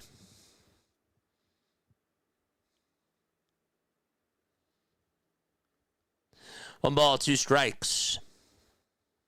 We're in the bottom of the 9th. Rob, I thought he looked good. Maybe he fell off a bit later on. 1-2 pitch. There's a fly ball hit out over towards right center field. Suzuki is there, and he will make the catch, and there's one away in the bottom of the 9th. Dude, that's so funny. But there is no manager. There's just an iPad, says Hoagie. A BW redirect. Let's go. Michael, you are the man. Pitch. And that's going to be taken for a called strike. As we mentioned before, BW is going to do the game for us on Sunday, which I'm very excited about. So please give a shout out to BW down below, chat, because he is the man. He really is. Thanks, guys. Thanks for understanding. 1 ball, 1 strike. And that's to Bryson Stott.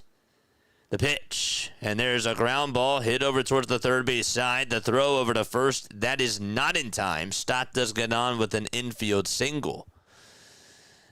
And so there's a 1-out infield single here in the bottom of the 9th.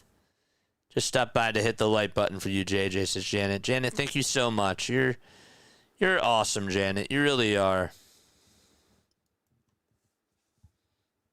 Always love seeing you in BW's chat. Edmundo Sosa is up. And Sosa takes a pitch that's way up high for ball 1.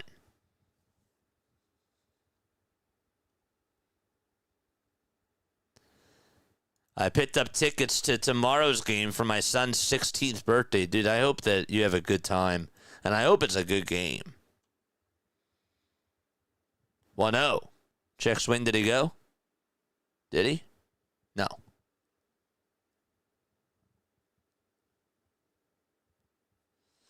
I'm ready for Miller. Dude, I'm worried about Miller. I'm worried about Aiden Miller. I don't know what the heck is going on with his back. The 2-0 pitch to Sosa. It's called a strike. That'll make it a 2-1 count. Ryan Rollison with a 7.02 ERA. 2-1 to Sosa. That's grounded over to third. The throw to second, there's 1. The throw to first, there's 2. And that is the ball game.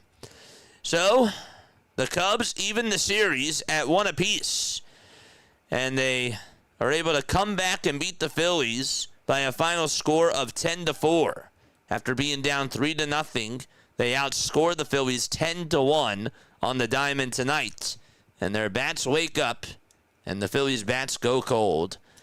And we will see the winner of the series tomorrow night. It won't be on here, though. But player of the game, Alex Bregman. He did a really good job against the Phillies. Also, Colin Ray pitched very well, too.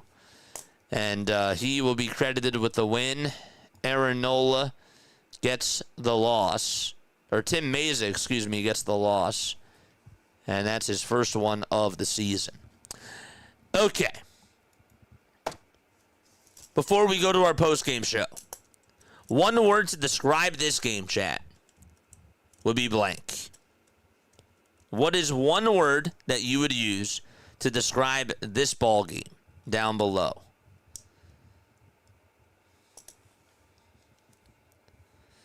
I'm going to try to look up a word in the dictionary.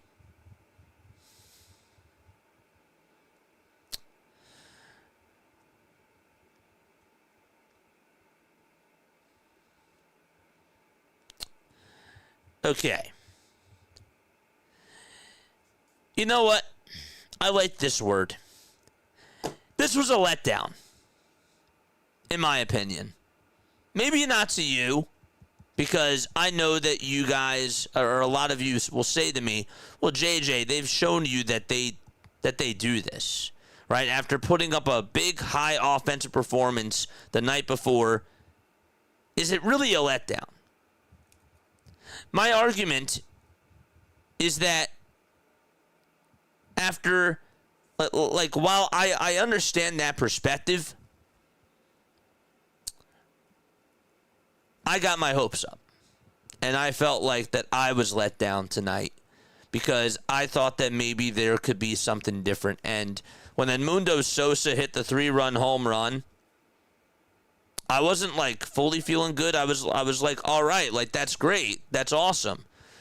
But I felt like that maybe there was going to be a little bit more after that. And while Sosa did get the double and then Trey Turner drove him on in, I felt like in that 8th inning, I really was let down.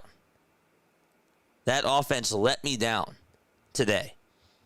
And I like that word, at least for me.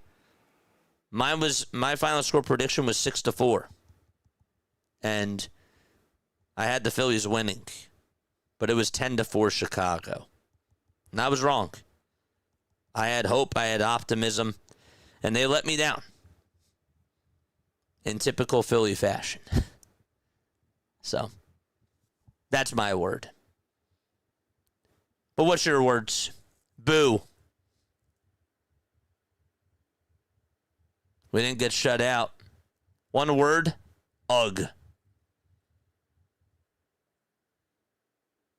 Letdown is one word. It was a letdown. Uninfluctuated. Elementary. Disappointing. Lame. See, disappointing was my word, but then I thought, you know what? Like, I need a synonym for that. And that's why I said a letdown. It was a letdown today. This team sucks. 3 words. We suck. That's 2. How about just sick? Says Larry.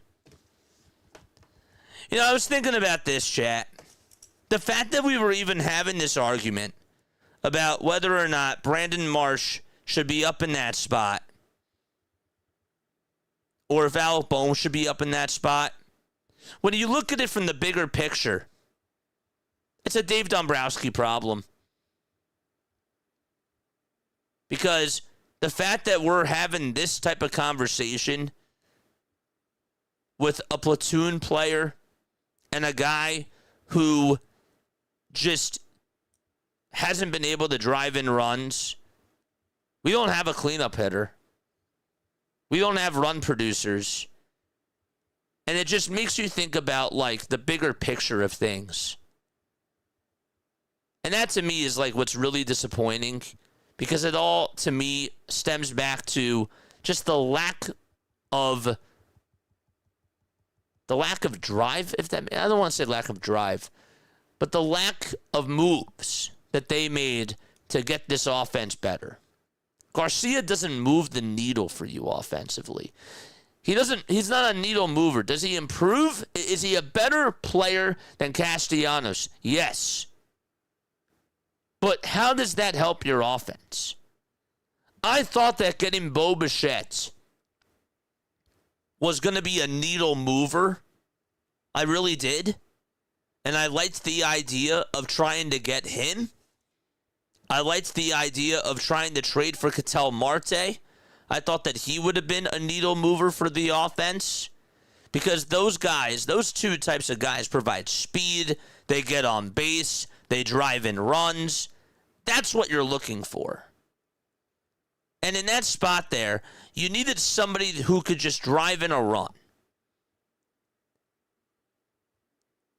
And the fact that we're having this conversation of whether Marsh should have stayed in or Alec Bohm comes on in, it really just goes to give you a bigger perspective on where this team is. I mean, we just like sort of zoom out and we just think about it from that perspective. So, I don't know. That's where I am. We're going to have more to talk about in the postgame show because there's a lot more for me to break down. And I do want to hear your phone calls as well, as we will dive on into them.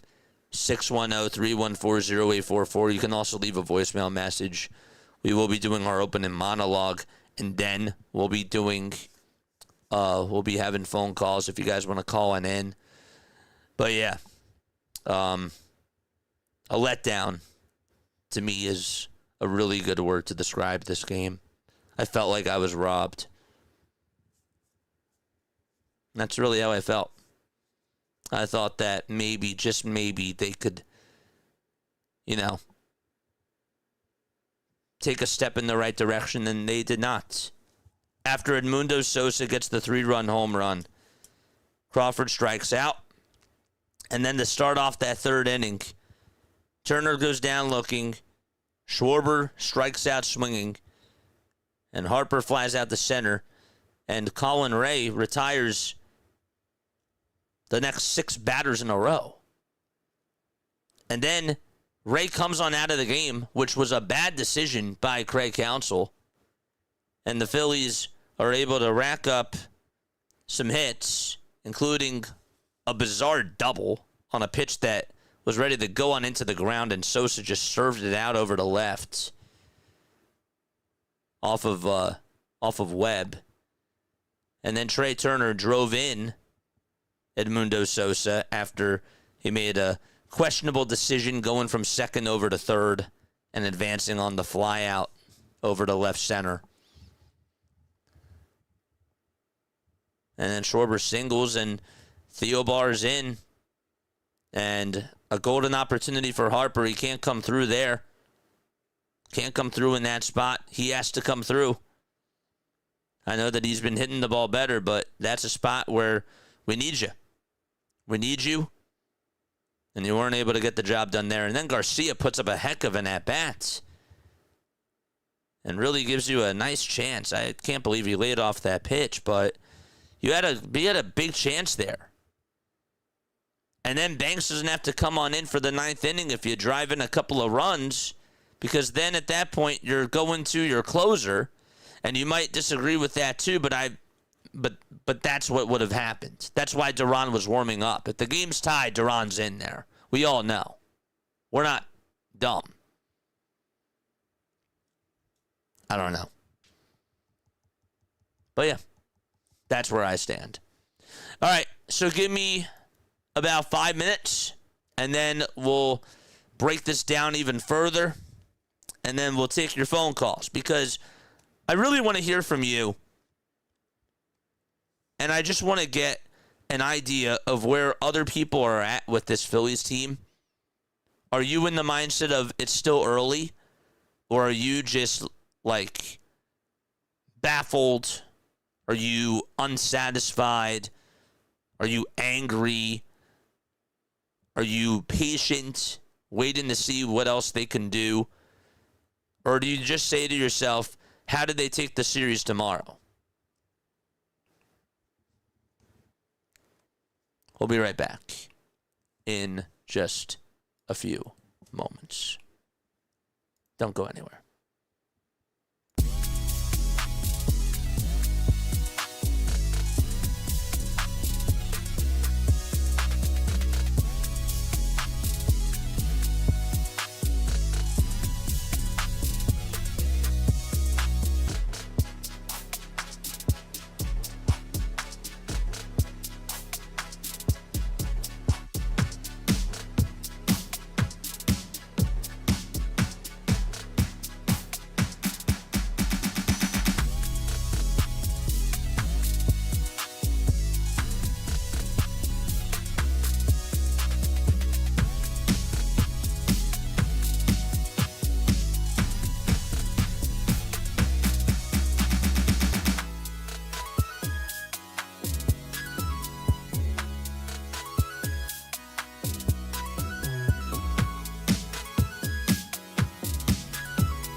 graduated from Rowan University in the spring of 2022 with a sports communication and media degree. I got to actually call minor league baseball and G League basketball games while I was in school. And then I graduated, and as soon as I graduated, I went to NFL Films in Mount Laurel, New Jersey. And as much as I loved that experience, I miss putting on the headsets. I decided, you know what, talk is cheap. I have a laptop that's in my house, and so 21 months later, here we are, still on YouTube, calling games and building an incredible, loving community on here with the people that I call my Philly freaks with a capital P and a capital H. We go live for every single Phillies, Sixers, and Eagles game, and we do it like old school radio play-by-play style. I'm Jason Joseph, and this is Play-by-Play with JJ. I showed a swung on, barreled out to right field. Bye-bye baseball. That baby is long gone. Welcome on into the Phillies postgame show here on Play-by-Play with JJ. My name is Jason Joseph. Hit the thumbs up button, hit the subscribe button as well. The Philadelphia Phillies, after they put up 13 runs last night and beat the Cubs 13-7, they wet the bed tonight against the Chicago Cubs, and they lose by a final score of 10-4. But it wasn't necessarily a blowout throughout most of the game. It just became a 6-run lead in the 9th inning on that 3-run home run by Carson Kelly. This game was a disappointing one to me because I'll start off by saying this. I look at the bats today, and I look at this lineup, and I just see Kyle Schwarber go 1 for 4, Bryce Harper go 0 for 4, Adolis Garcia go 0 for 3, and Trey Turner go 1 for 4, right? So basically, your top 4 hitters on this team went 2 for 15. And their top 4 hitters each had at least 2 hits. Like, that is the difference of this game. Your offense did not show up. Your big bats did not show up. Your bottom of the order actually did pretty good today, except for Justin Crawford, who has sort of hit a little bit of a wall over these last couple of days. But this was disappointing because I thought that maybe the Phillies could try to build off of something from last night, and I was wrong about that, and I'm not happy about it. I'm not satisfied. I didn't want to get too high on the game yesterday. I was like, all right, cool, step in the right direction, but we got to wait and see how they do tomorrow. And this was a telling game for me today because, again, what do we see? It's been a consistent theme over the last couple of years with this core. They could get hot one night, and they could put up 11 runs, 13 runs, and then just the next night they only put up 4. And it just wasn't good enough. We'll get to Aaron Nola's performance in just a little bit, but that's really where I wanted to start. The other thing I wanted to talk about before I get on into Aaron Nola's night is the 8th inning. Okay? I want to talk about the 8th inning. When you're down 7-4, Bryce Harper in that spot has to come through there. He didn't come through, and that was not good. He has to be better in that spot.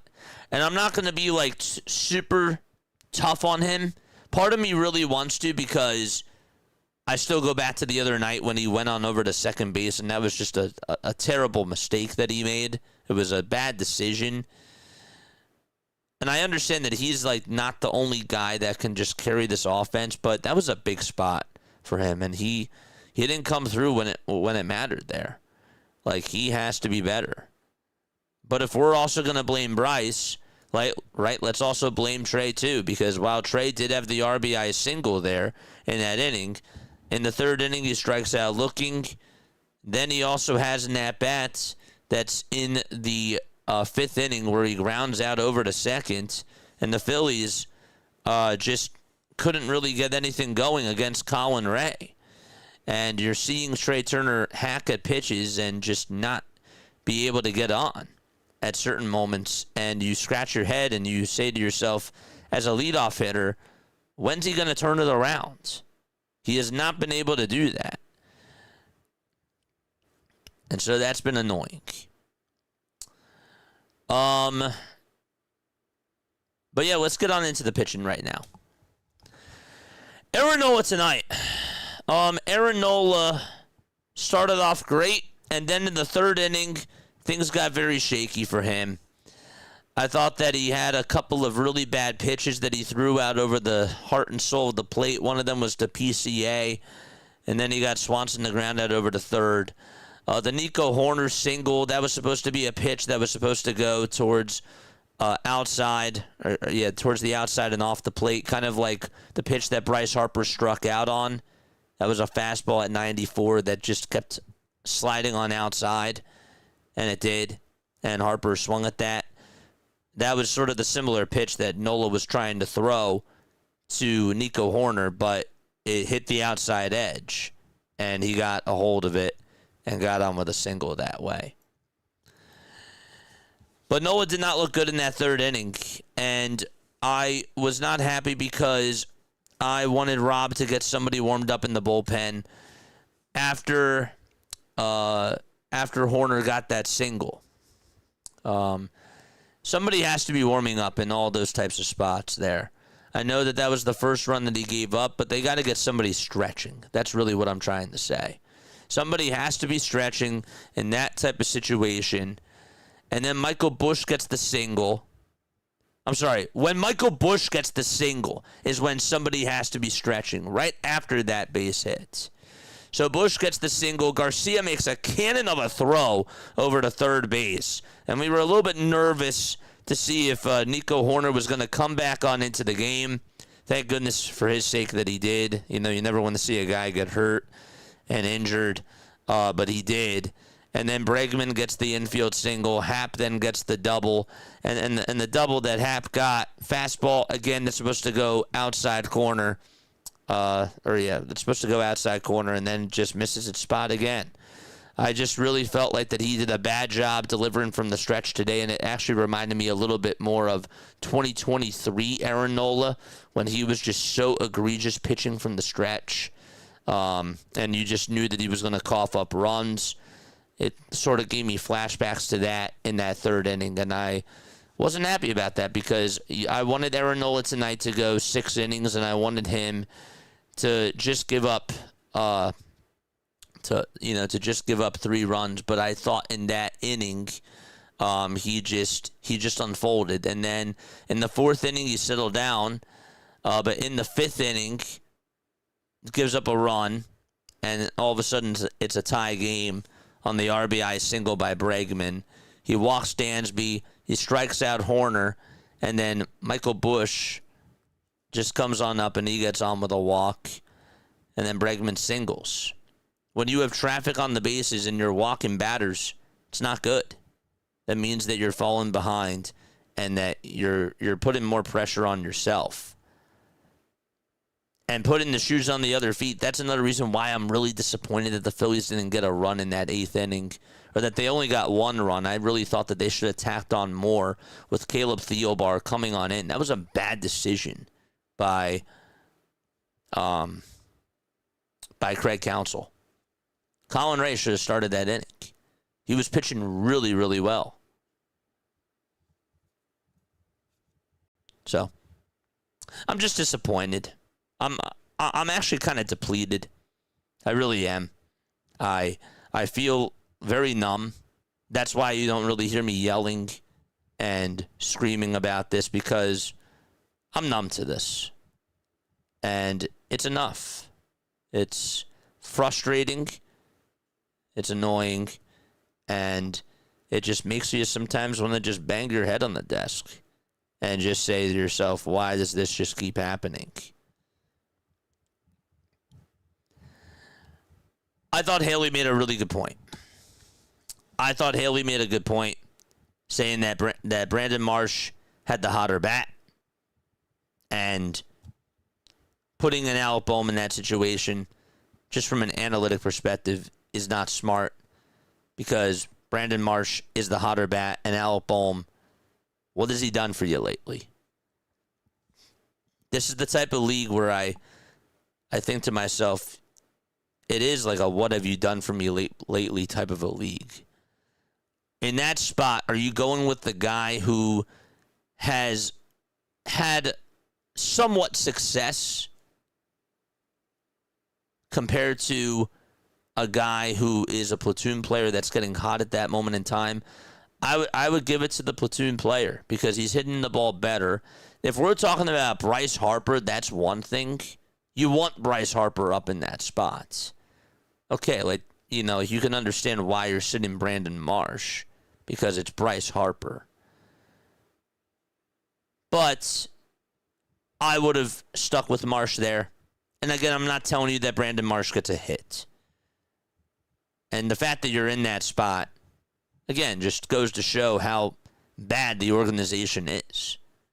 How just the lack of urgency to go get another bat during the offseason was. You know? And I'm just annoyed. I'm ready for this vacation. I really am. I love doing these Phillies games, but gosh, sometimes it just gets hard. It really does. Like, you can hear it in my voice. I don't really have, like, much else energy or much rage, I should say, right now, just because I'm used to this, and they fooled me over 200 times when it comes to scenarios like last night. You can just pencil it in and say to yourself, yep, they're not going to get a lot of runs today, because that's what their track record shows, and it's frustrating. And look, chat, sometimes I don't like, especially during my postgame show, like when I have things that are on my mind, of course I eventually do get to chat. But if I look at chat all the time, if I do that, then I don't feel like I'm getting as much more off my chest, if that makes sense, and I'm not giving you good quality content. Like, I love mixing in people's chats, and I don't want you to ever take offense to it. But on a night like tonight, where I just am trying to gather my thoughts, I'm trying to come out with some substance, when I look at chat, sometimes I get distracted with that. And I just don't feel like that the substance that I give you is as good. So that's why I don't always look at chat. It's not because I'm antisocial. It's definitely not because of that. It's a lot to do. But I wanted to let you guys know about that. Definitely do not take it personally. Anything else that I wanted to say before I opened it up to you guys? Tim Meza today was disappointing too. Meza was doing really well, and today he laid an egg. Today he really laid an egg, and I don't really think I've stressed enough about that tonight. I actually thought that Tim Meza, at some points, we said it a couple of days ago, why didn't they go to Tim Meza in that situation? It was in the 7th inning against the Arizona Diamondbacks when they had that collapse against them. Why did they go to Jose Alvarado instead? It wasn't the 7th inning. It was like the 5th or the 6th inning. But regardless, Tim Meza is the hotter pitcher. Jose Alvarado doesn't deserve to be in that spot.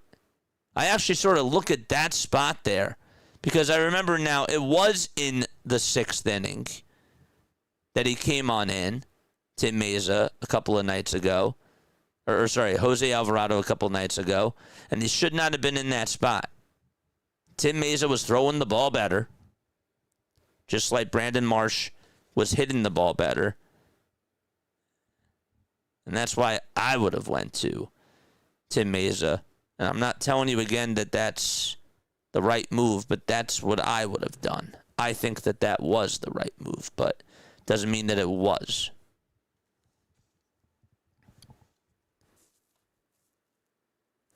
But Meza did not look good. Meza struggled tonight. After he got Shaw to ground out,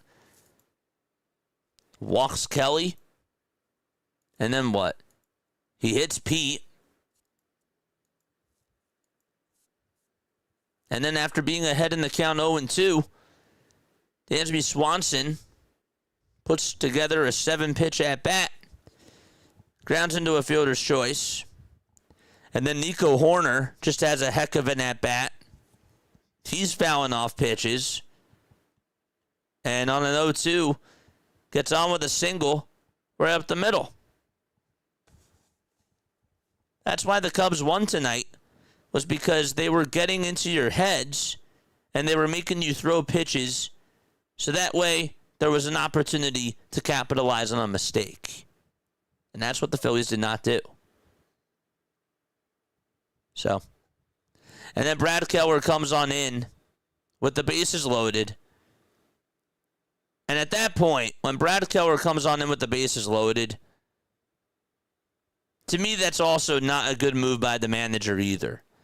Because you're giving him no room to try to succeed with the bases loaded in that spot. And you're basically praying that he gets an out there.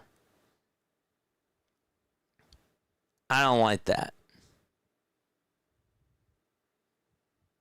So he gives up the base hit to Bregman, makes it a 4-run game, and then he gets Happ and Suzuki to strike out. But that's a very tight window there. You don't really have any margin for error. So I didn't think that Rob managed this one well at all. And I didn't think that the players, especially the offense, they couldn't hit the ball well today. Except for Edmundo Sosa. Sosa gave you a lot of production. 610-314-0844. Let me know how you guys feel down below. Calling into the show is 10:20 p.m. Eastern Time. But that's how you can get a hold of me. We'll also read some quotes. We'll do that too. But yeah, this was bad. This was disappointing. This was just one of those games where you're just like, they let it get away again. They definitely did that. And that's not good. Not good at all. All right, let's see if we can find anything about Topper. Okay. Where do we find anything about Topper?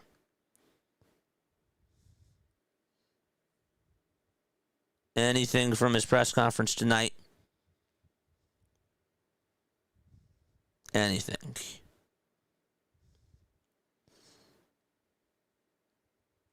Nothing that I can see.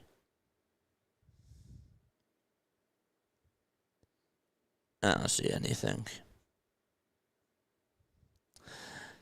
This is from somebody from HG Phillies. The experiment is over. Stott and Bohm consistently underperform. The short bursts of hitting are too few and far between. Have we not learned from the Dominic Brown experience? Apparently also, if the Phillies lose tomorrow, it would be the third home series loss of the season. Last season, the Phillies lost 3 home series, which I also find to be very interesting as well, courtesy of NBC Sports Philadelphia. Here's somebody else. So disappointed in the Phillies. With the payroll that they have, the victories should be better. They need a better base running coach, a hitting coach, a fielding coach, at least. And I think that we're beyond the point where it's just about the coaches. I think, again, it just goes back to the top of the organization. And it goes to Dave Dombrowski. And it goes even further than that.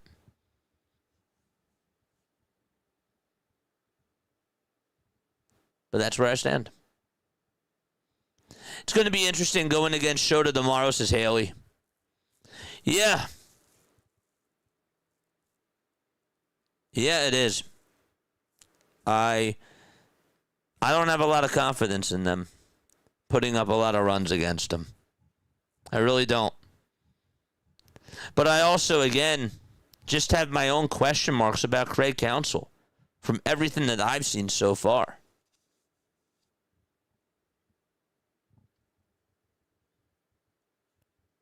Nola cannot get the pitch clock out of his head, says Sound Riding One.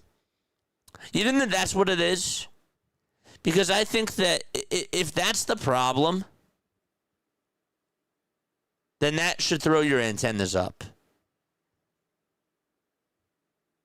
I find it hard to believe that that's the issue. Maybe, and then again, maybe not. But I just think that delivering from the stretch, it's a different type of a delivery that you have, and you have to be able to block out the mental noise that is behind you. But I also, again, I can't speak for Aaron Nola. I don't know what goes on in the mind, or, when it comes to just the grip of the baseball. I can't speak on that. But that's interesting that you bring that up. I guess that it's possible, but I don't think that that's what it is. It could be. But yeah. Good thing you get to recharge your batteries. Yeah.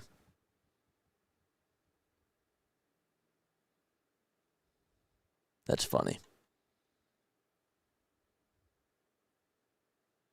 JJ, there was big rings of salt on the glass, and I say no salt.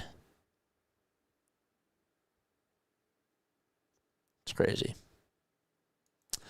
One day they score 13, says Mark. What's up, Mark? One day they score 13, and they're World Series bound. Next day they get blown out. How many years has this been going on now? Another horribly managed game by Topper, not having pitchers ready in the pen. It's beyond that, though, too. I agree with that point. I just look at the guys that are in the lineup, and I say to myself, where's their cleanup hitter? Where's the guy that drives and runs? Where are they? Consistently.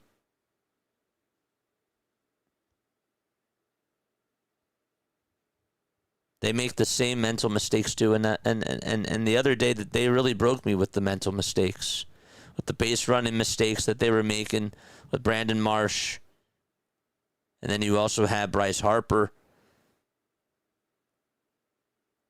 I mean, yeah, it starts with the manager, but it's gotten to the point where, again, this is on Dave. How much longer does Rob Thompson have? I don't know. But somebody also brought this up the other day, and I thought that this was interesting. If Topper is out, who does manage? Mattingly? Calitri?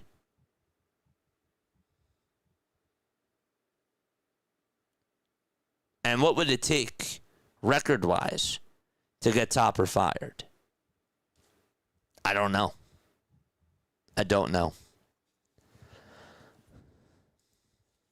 Did we get any quotes? I am shocked that I have not seen any quotes from Rob Thompson. Shocked. Here we go. This was posted 12 minutes ago. I don't know why it didn't pop up. Rob Thompson thought things might have gone differently if Meza and Stotts turned that double play. I am happy that he brought that point up too, because that was something I forgot to circle in my notes. Should Meza have made the throw over the second? I think yes. He didn't throw the ball well, though. He has to make a better throw there. But then again, if we're saying, well, if he makes that throw there, things would have been different. It didn't happen. And you as a professional have to find a way to get out of that jam. You still have to find a way to do it. even if you have to get an extra out there. And plus, he was the one who made the mistake. Should Stott have caught that ball? I don't think he could have. I really don't. I think that Meza had to make a better throw there, and it had to have been to the letters. And he didn't throw it on the money. I don't think it was a bad decision to throw it to second. I think his instinct was correct. But these are mental mistakes that they have to get better at. And we've seen this plenty of times. I'm so happy that he brought that up because I forgot about that. And that was another mental lapse. Hopefully he learns from that. That was his first one that we saw. But that was the right play, in my opinion, to throw it over to second base. You're trying to turn two. I get it. Get the lead runner out over at second. Don't just go for the easy out because then we're going to say, well, you could have turned two. Why didn't you turn two? His judgment was correct. But his execution was bad there. Just to finish out this quote, though, Topper's thoughts or thought things might have gone differently if Tim Meza and Bryson Stott turned that double play. What's he seen from the Phillies defense that's kept it from being more crisp? Via Ty Dalbert.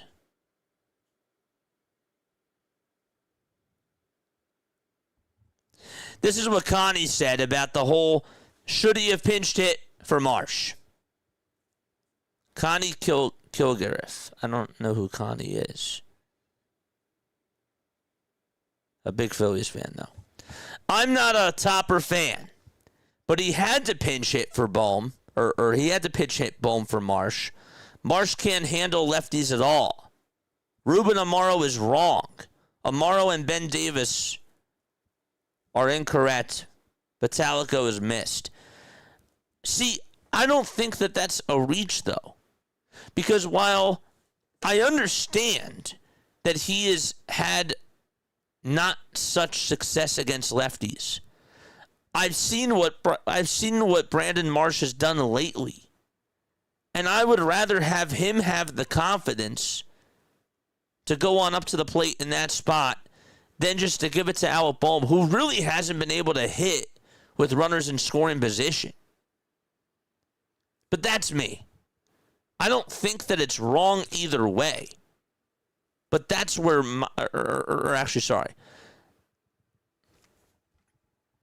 I would have done it differently. I would have had Brandon Marsh up there to bat. I think that it was wrong if they would have had Bohm bat. Now it sounds like I'm talking out of both sides of my mouth. My opinion is that I would have had Marsh up.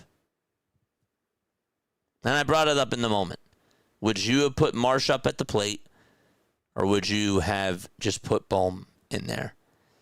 And my gut says keep Brandon Marsh there in that spot. I don't think that it's such a dumb decision.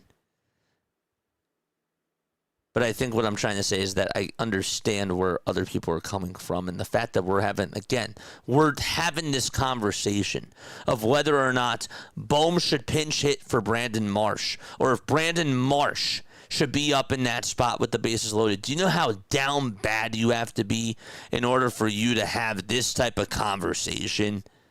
Something about your organization is not correct.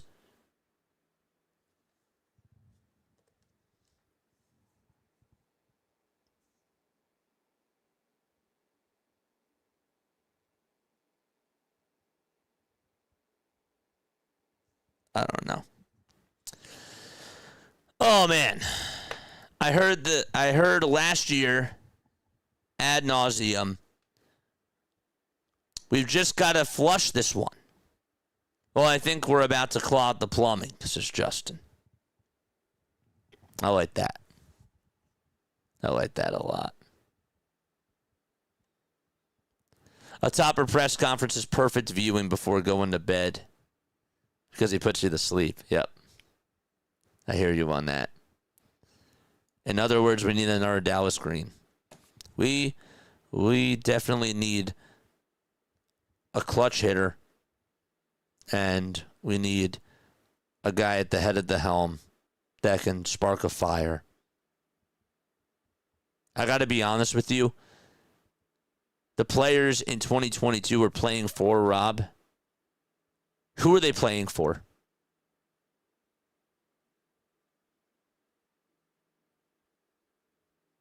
Who are they playing for?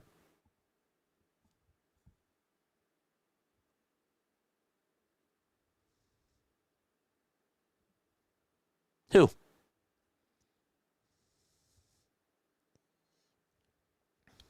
He always says if you look at Marsh's stats a few years back, he was hitting left-handed pitching better than right. Yeah, like 2023, right? 2024. Not last year. 2023 he was. 2024 he started to struggle. I remember like towards the end. But yeah. Eagle fan says, I would like to see Topper go off after a loss and throw a chair and call out everyone who contributed to the loss. And you know what, Eagle fan? We can just keep dreaming that that's going to happen. But it won't. Because it goes back to that word, right? Accountability. And you know what's really funny? I don't know if this has anything to do with anything, but Bryce Harper made a TikTok. And I heard about it today. About making accountability coffee. Do you think that there's any coincidence there?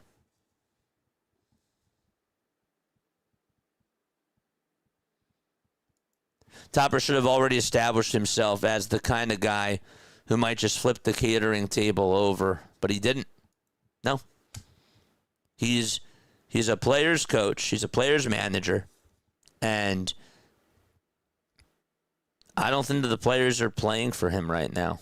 I think that the players like him. That's what it seems from everybody that's covering the team, from everybody that's in the locker rooms and with what you hear. Obviously, the players aren't going to tell you whether or not, like, how things are going. But it's not good. I don't see that fire. I don't see that passion. You heard a lot of times, like in 2022, when they started to succeed, they were all standing up for Rob. You don't really hear about that a lot now. Why is that?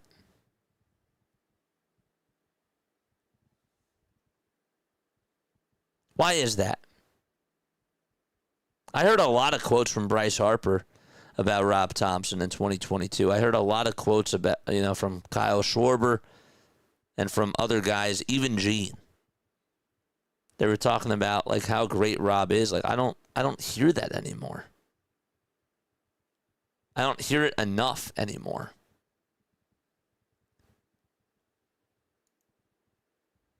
Topper is who he is, as was Gabe.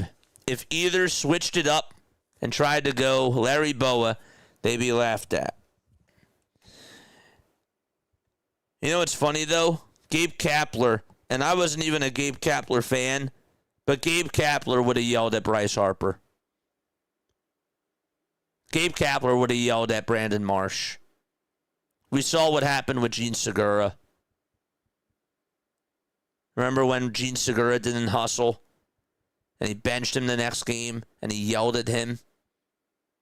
Even Gabe Kapler would have done that.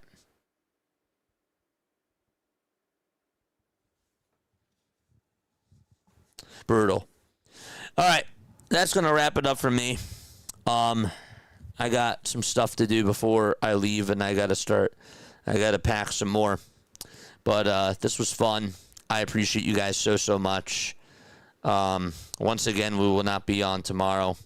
We leave for the Bahamas and we'll be back probably on stream on Tuesday or maybe, just maybe, late Monday night. But BW is going to be on Sunday, which I'm very excited about. And that should be very, very cool. He will be doing the Sunday Night Phillies game. If there's any other updates, I will let you guys know. Maybe we can get Mike or RB to come on, depending on the Sixers. We'll just have to wait and see. I love you all very much. Lila Tov, have a great rest of your night. And I will catch you all on the next one. Peace out.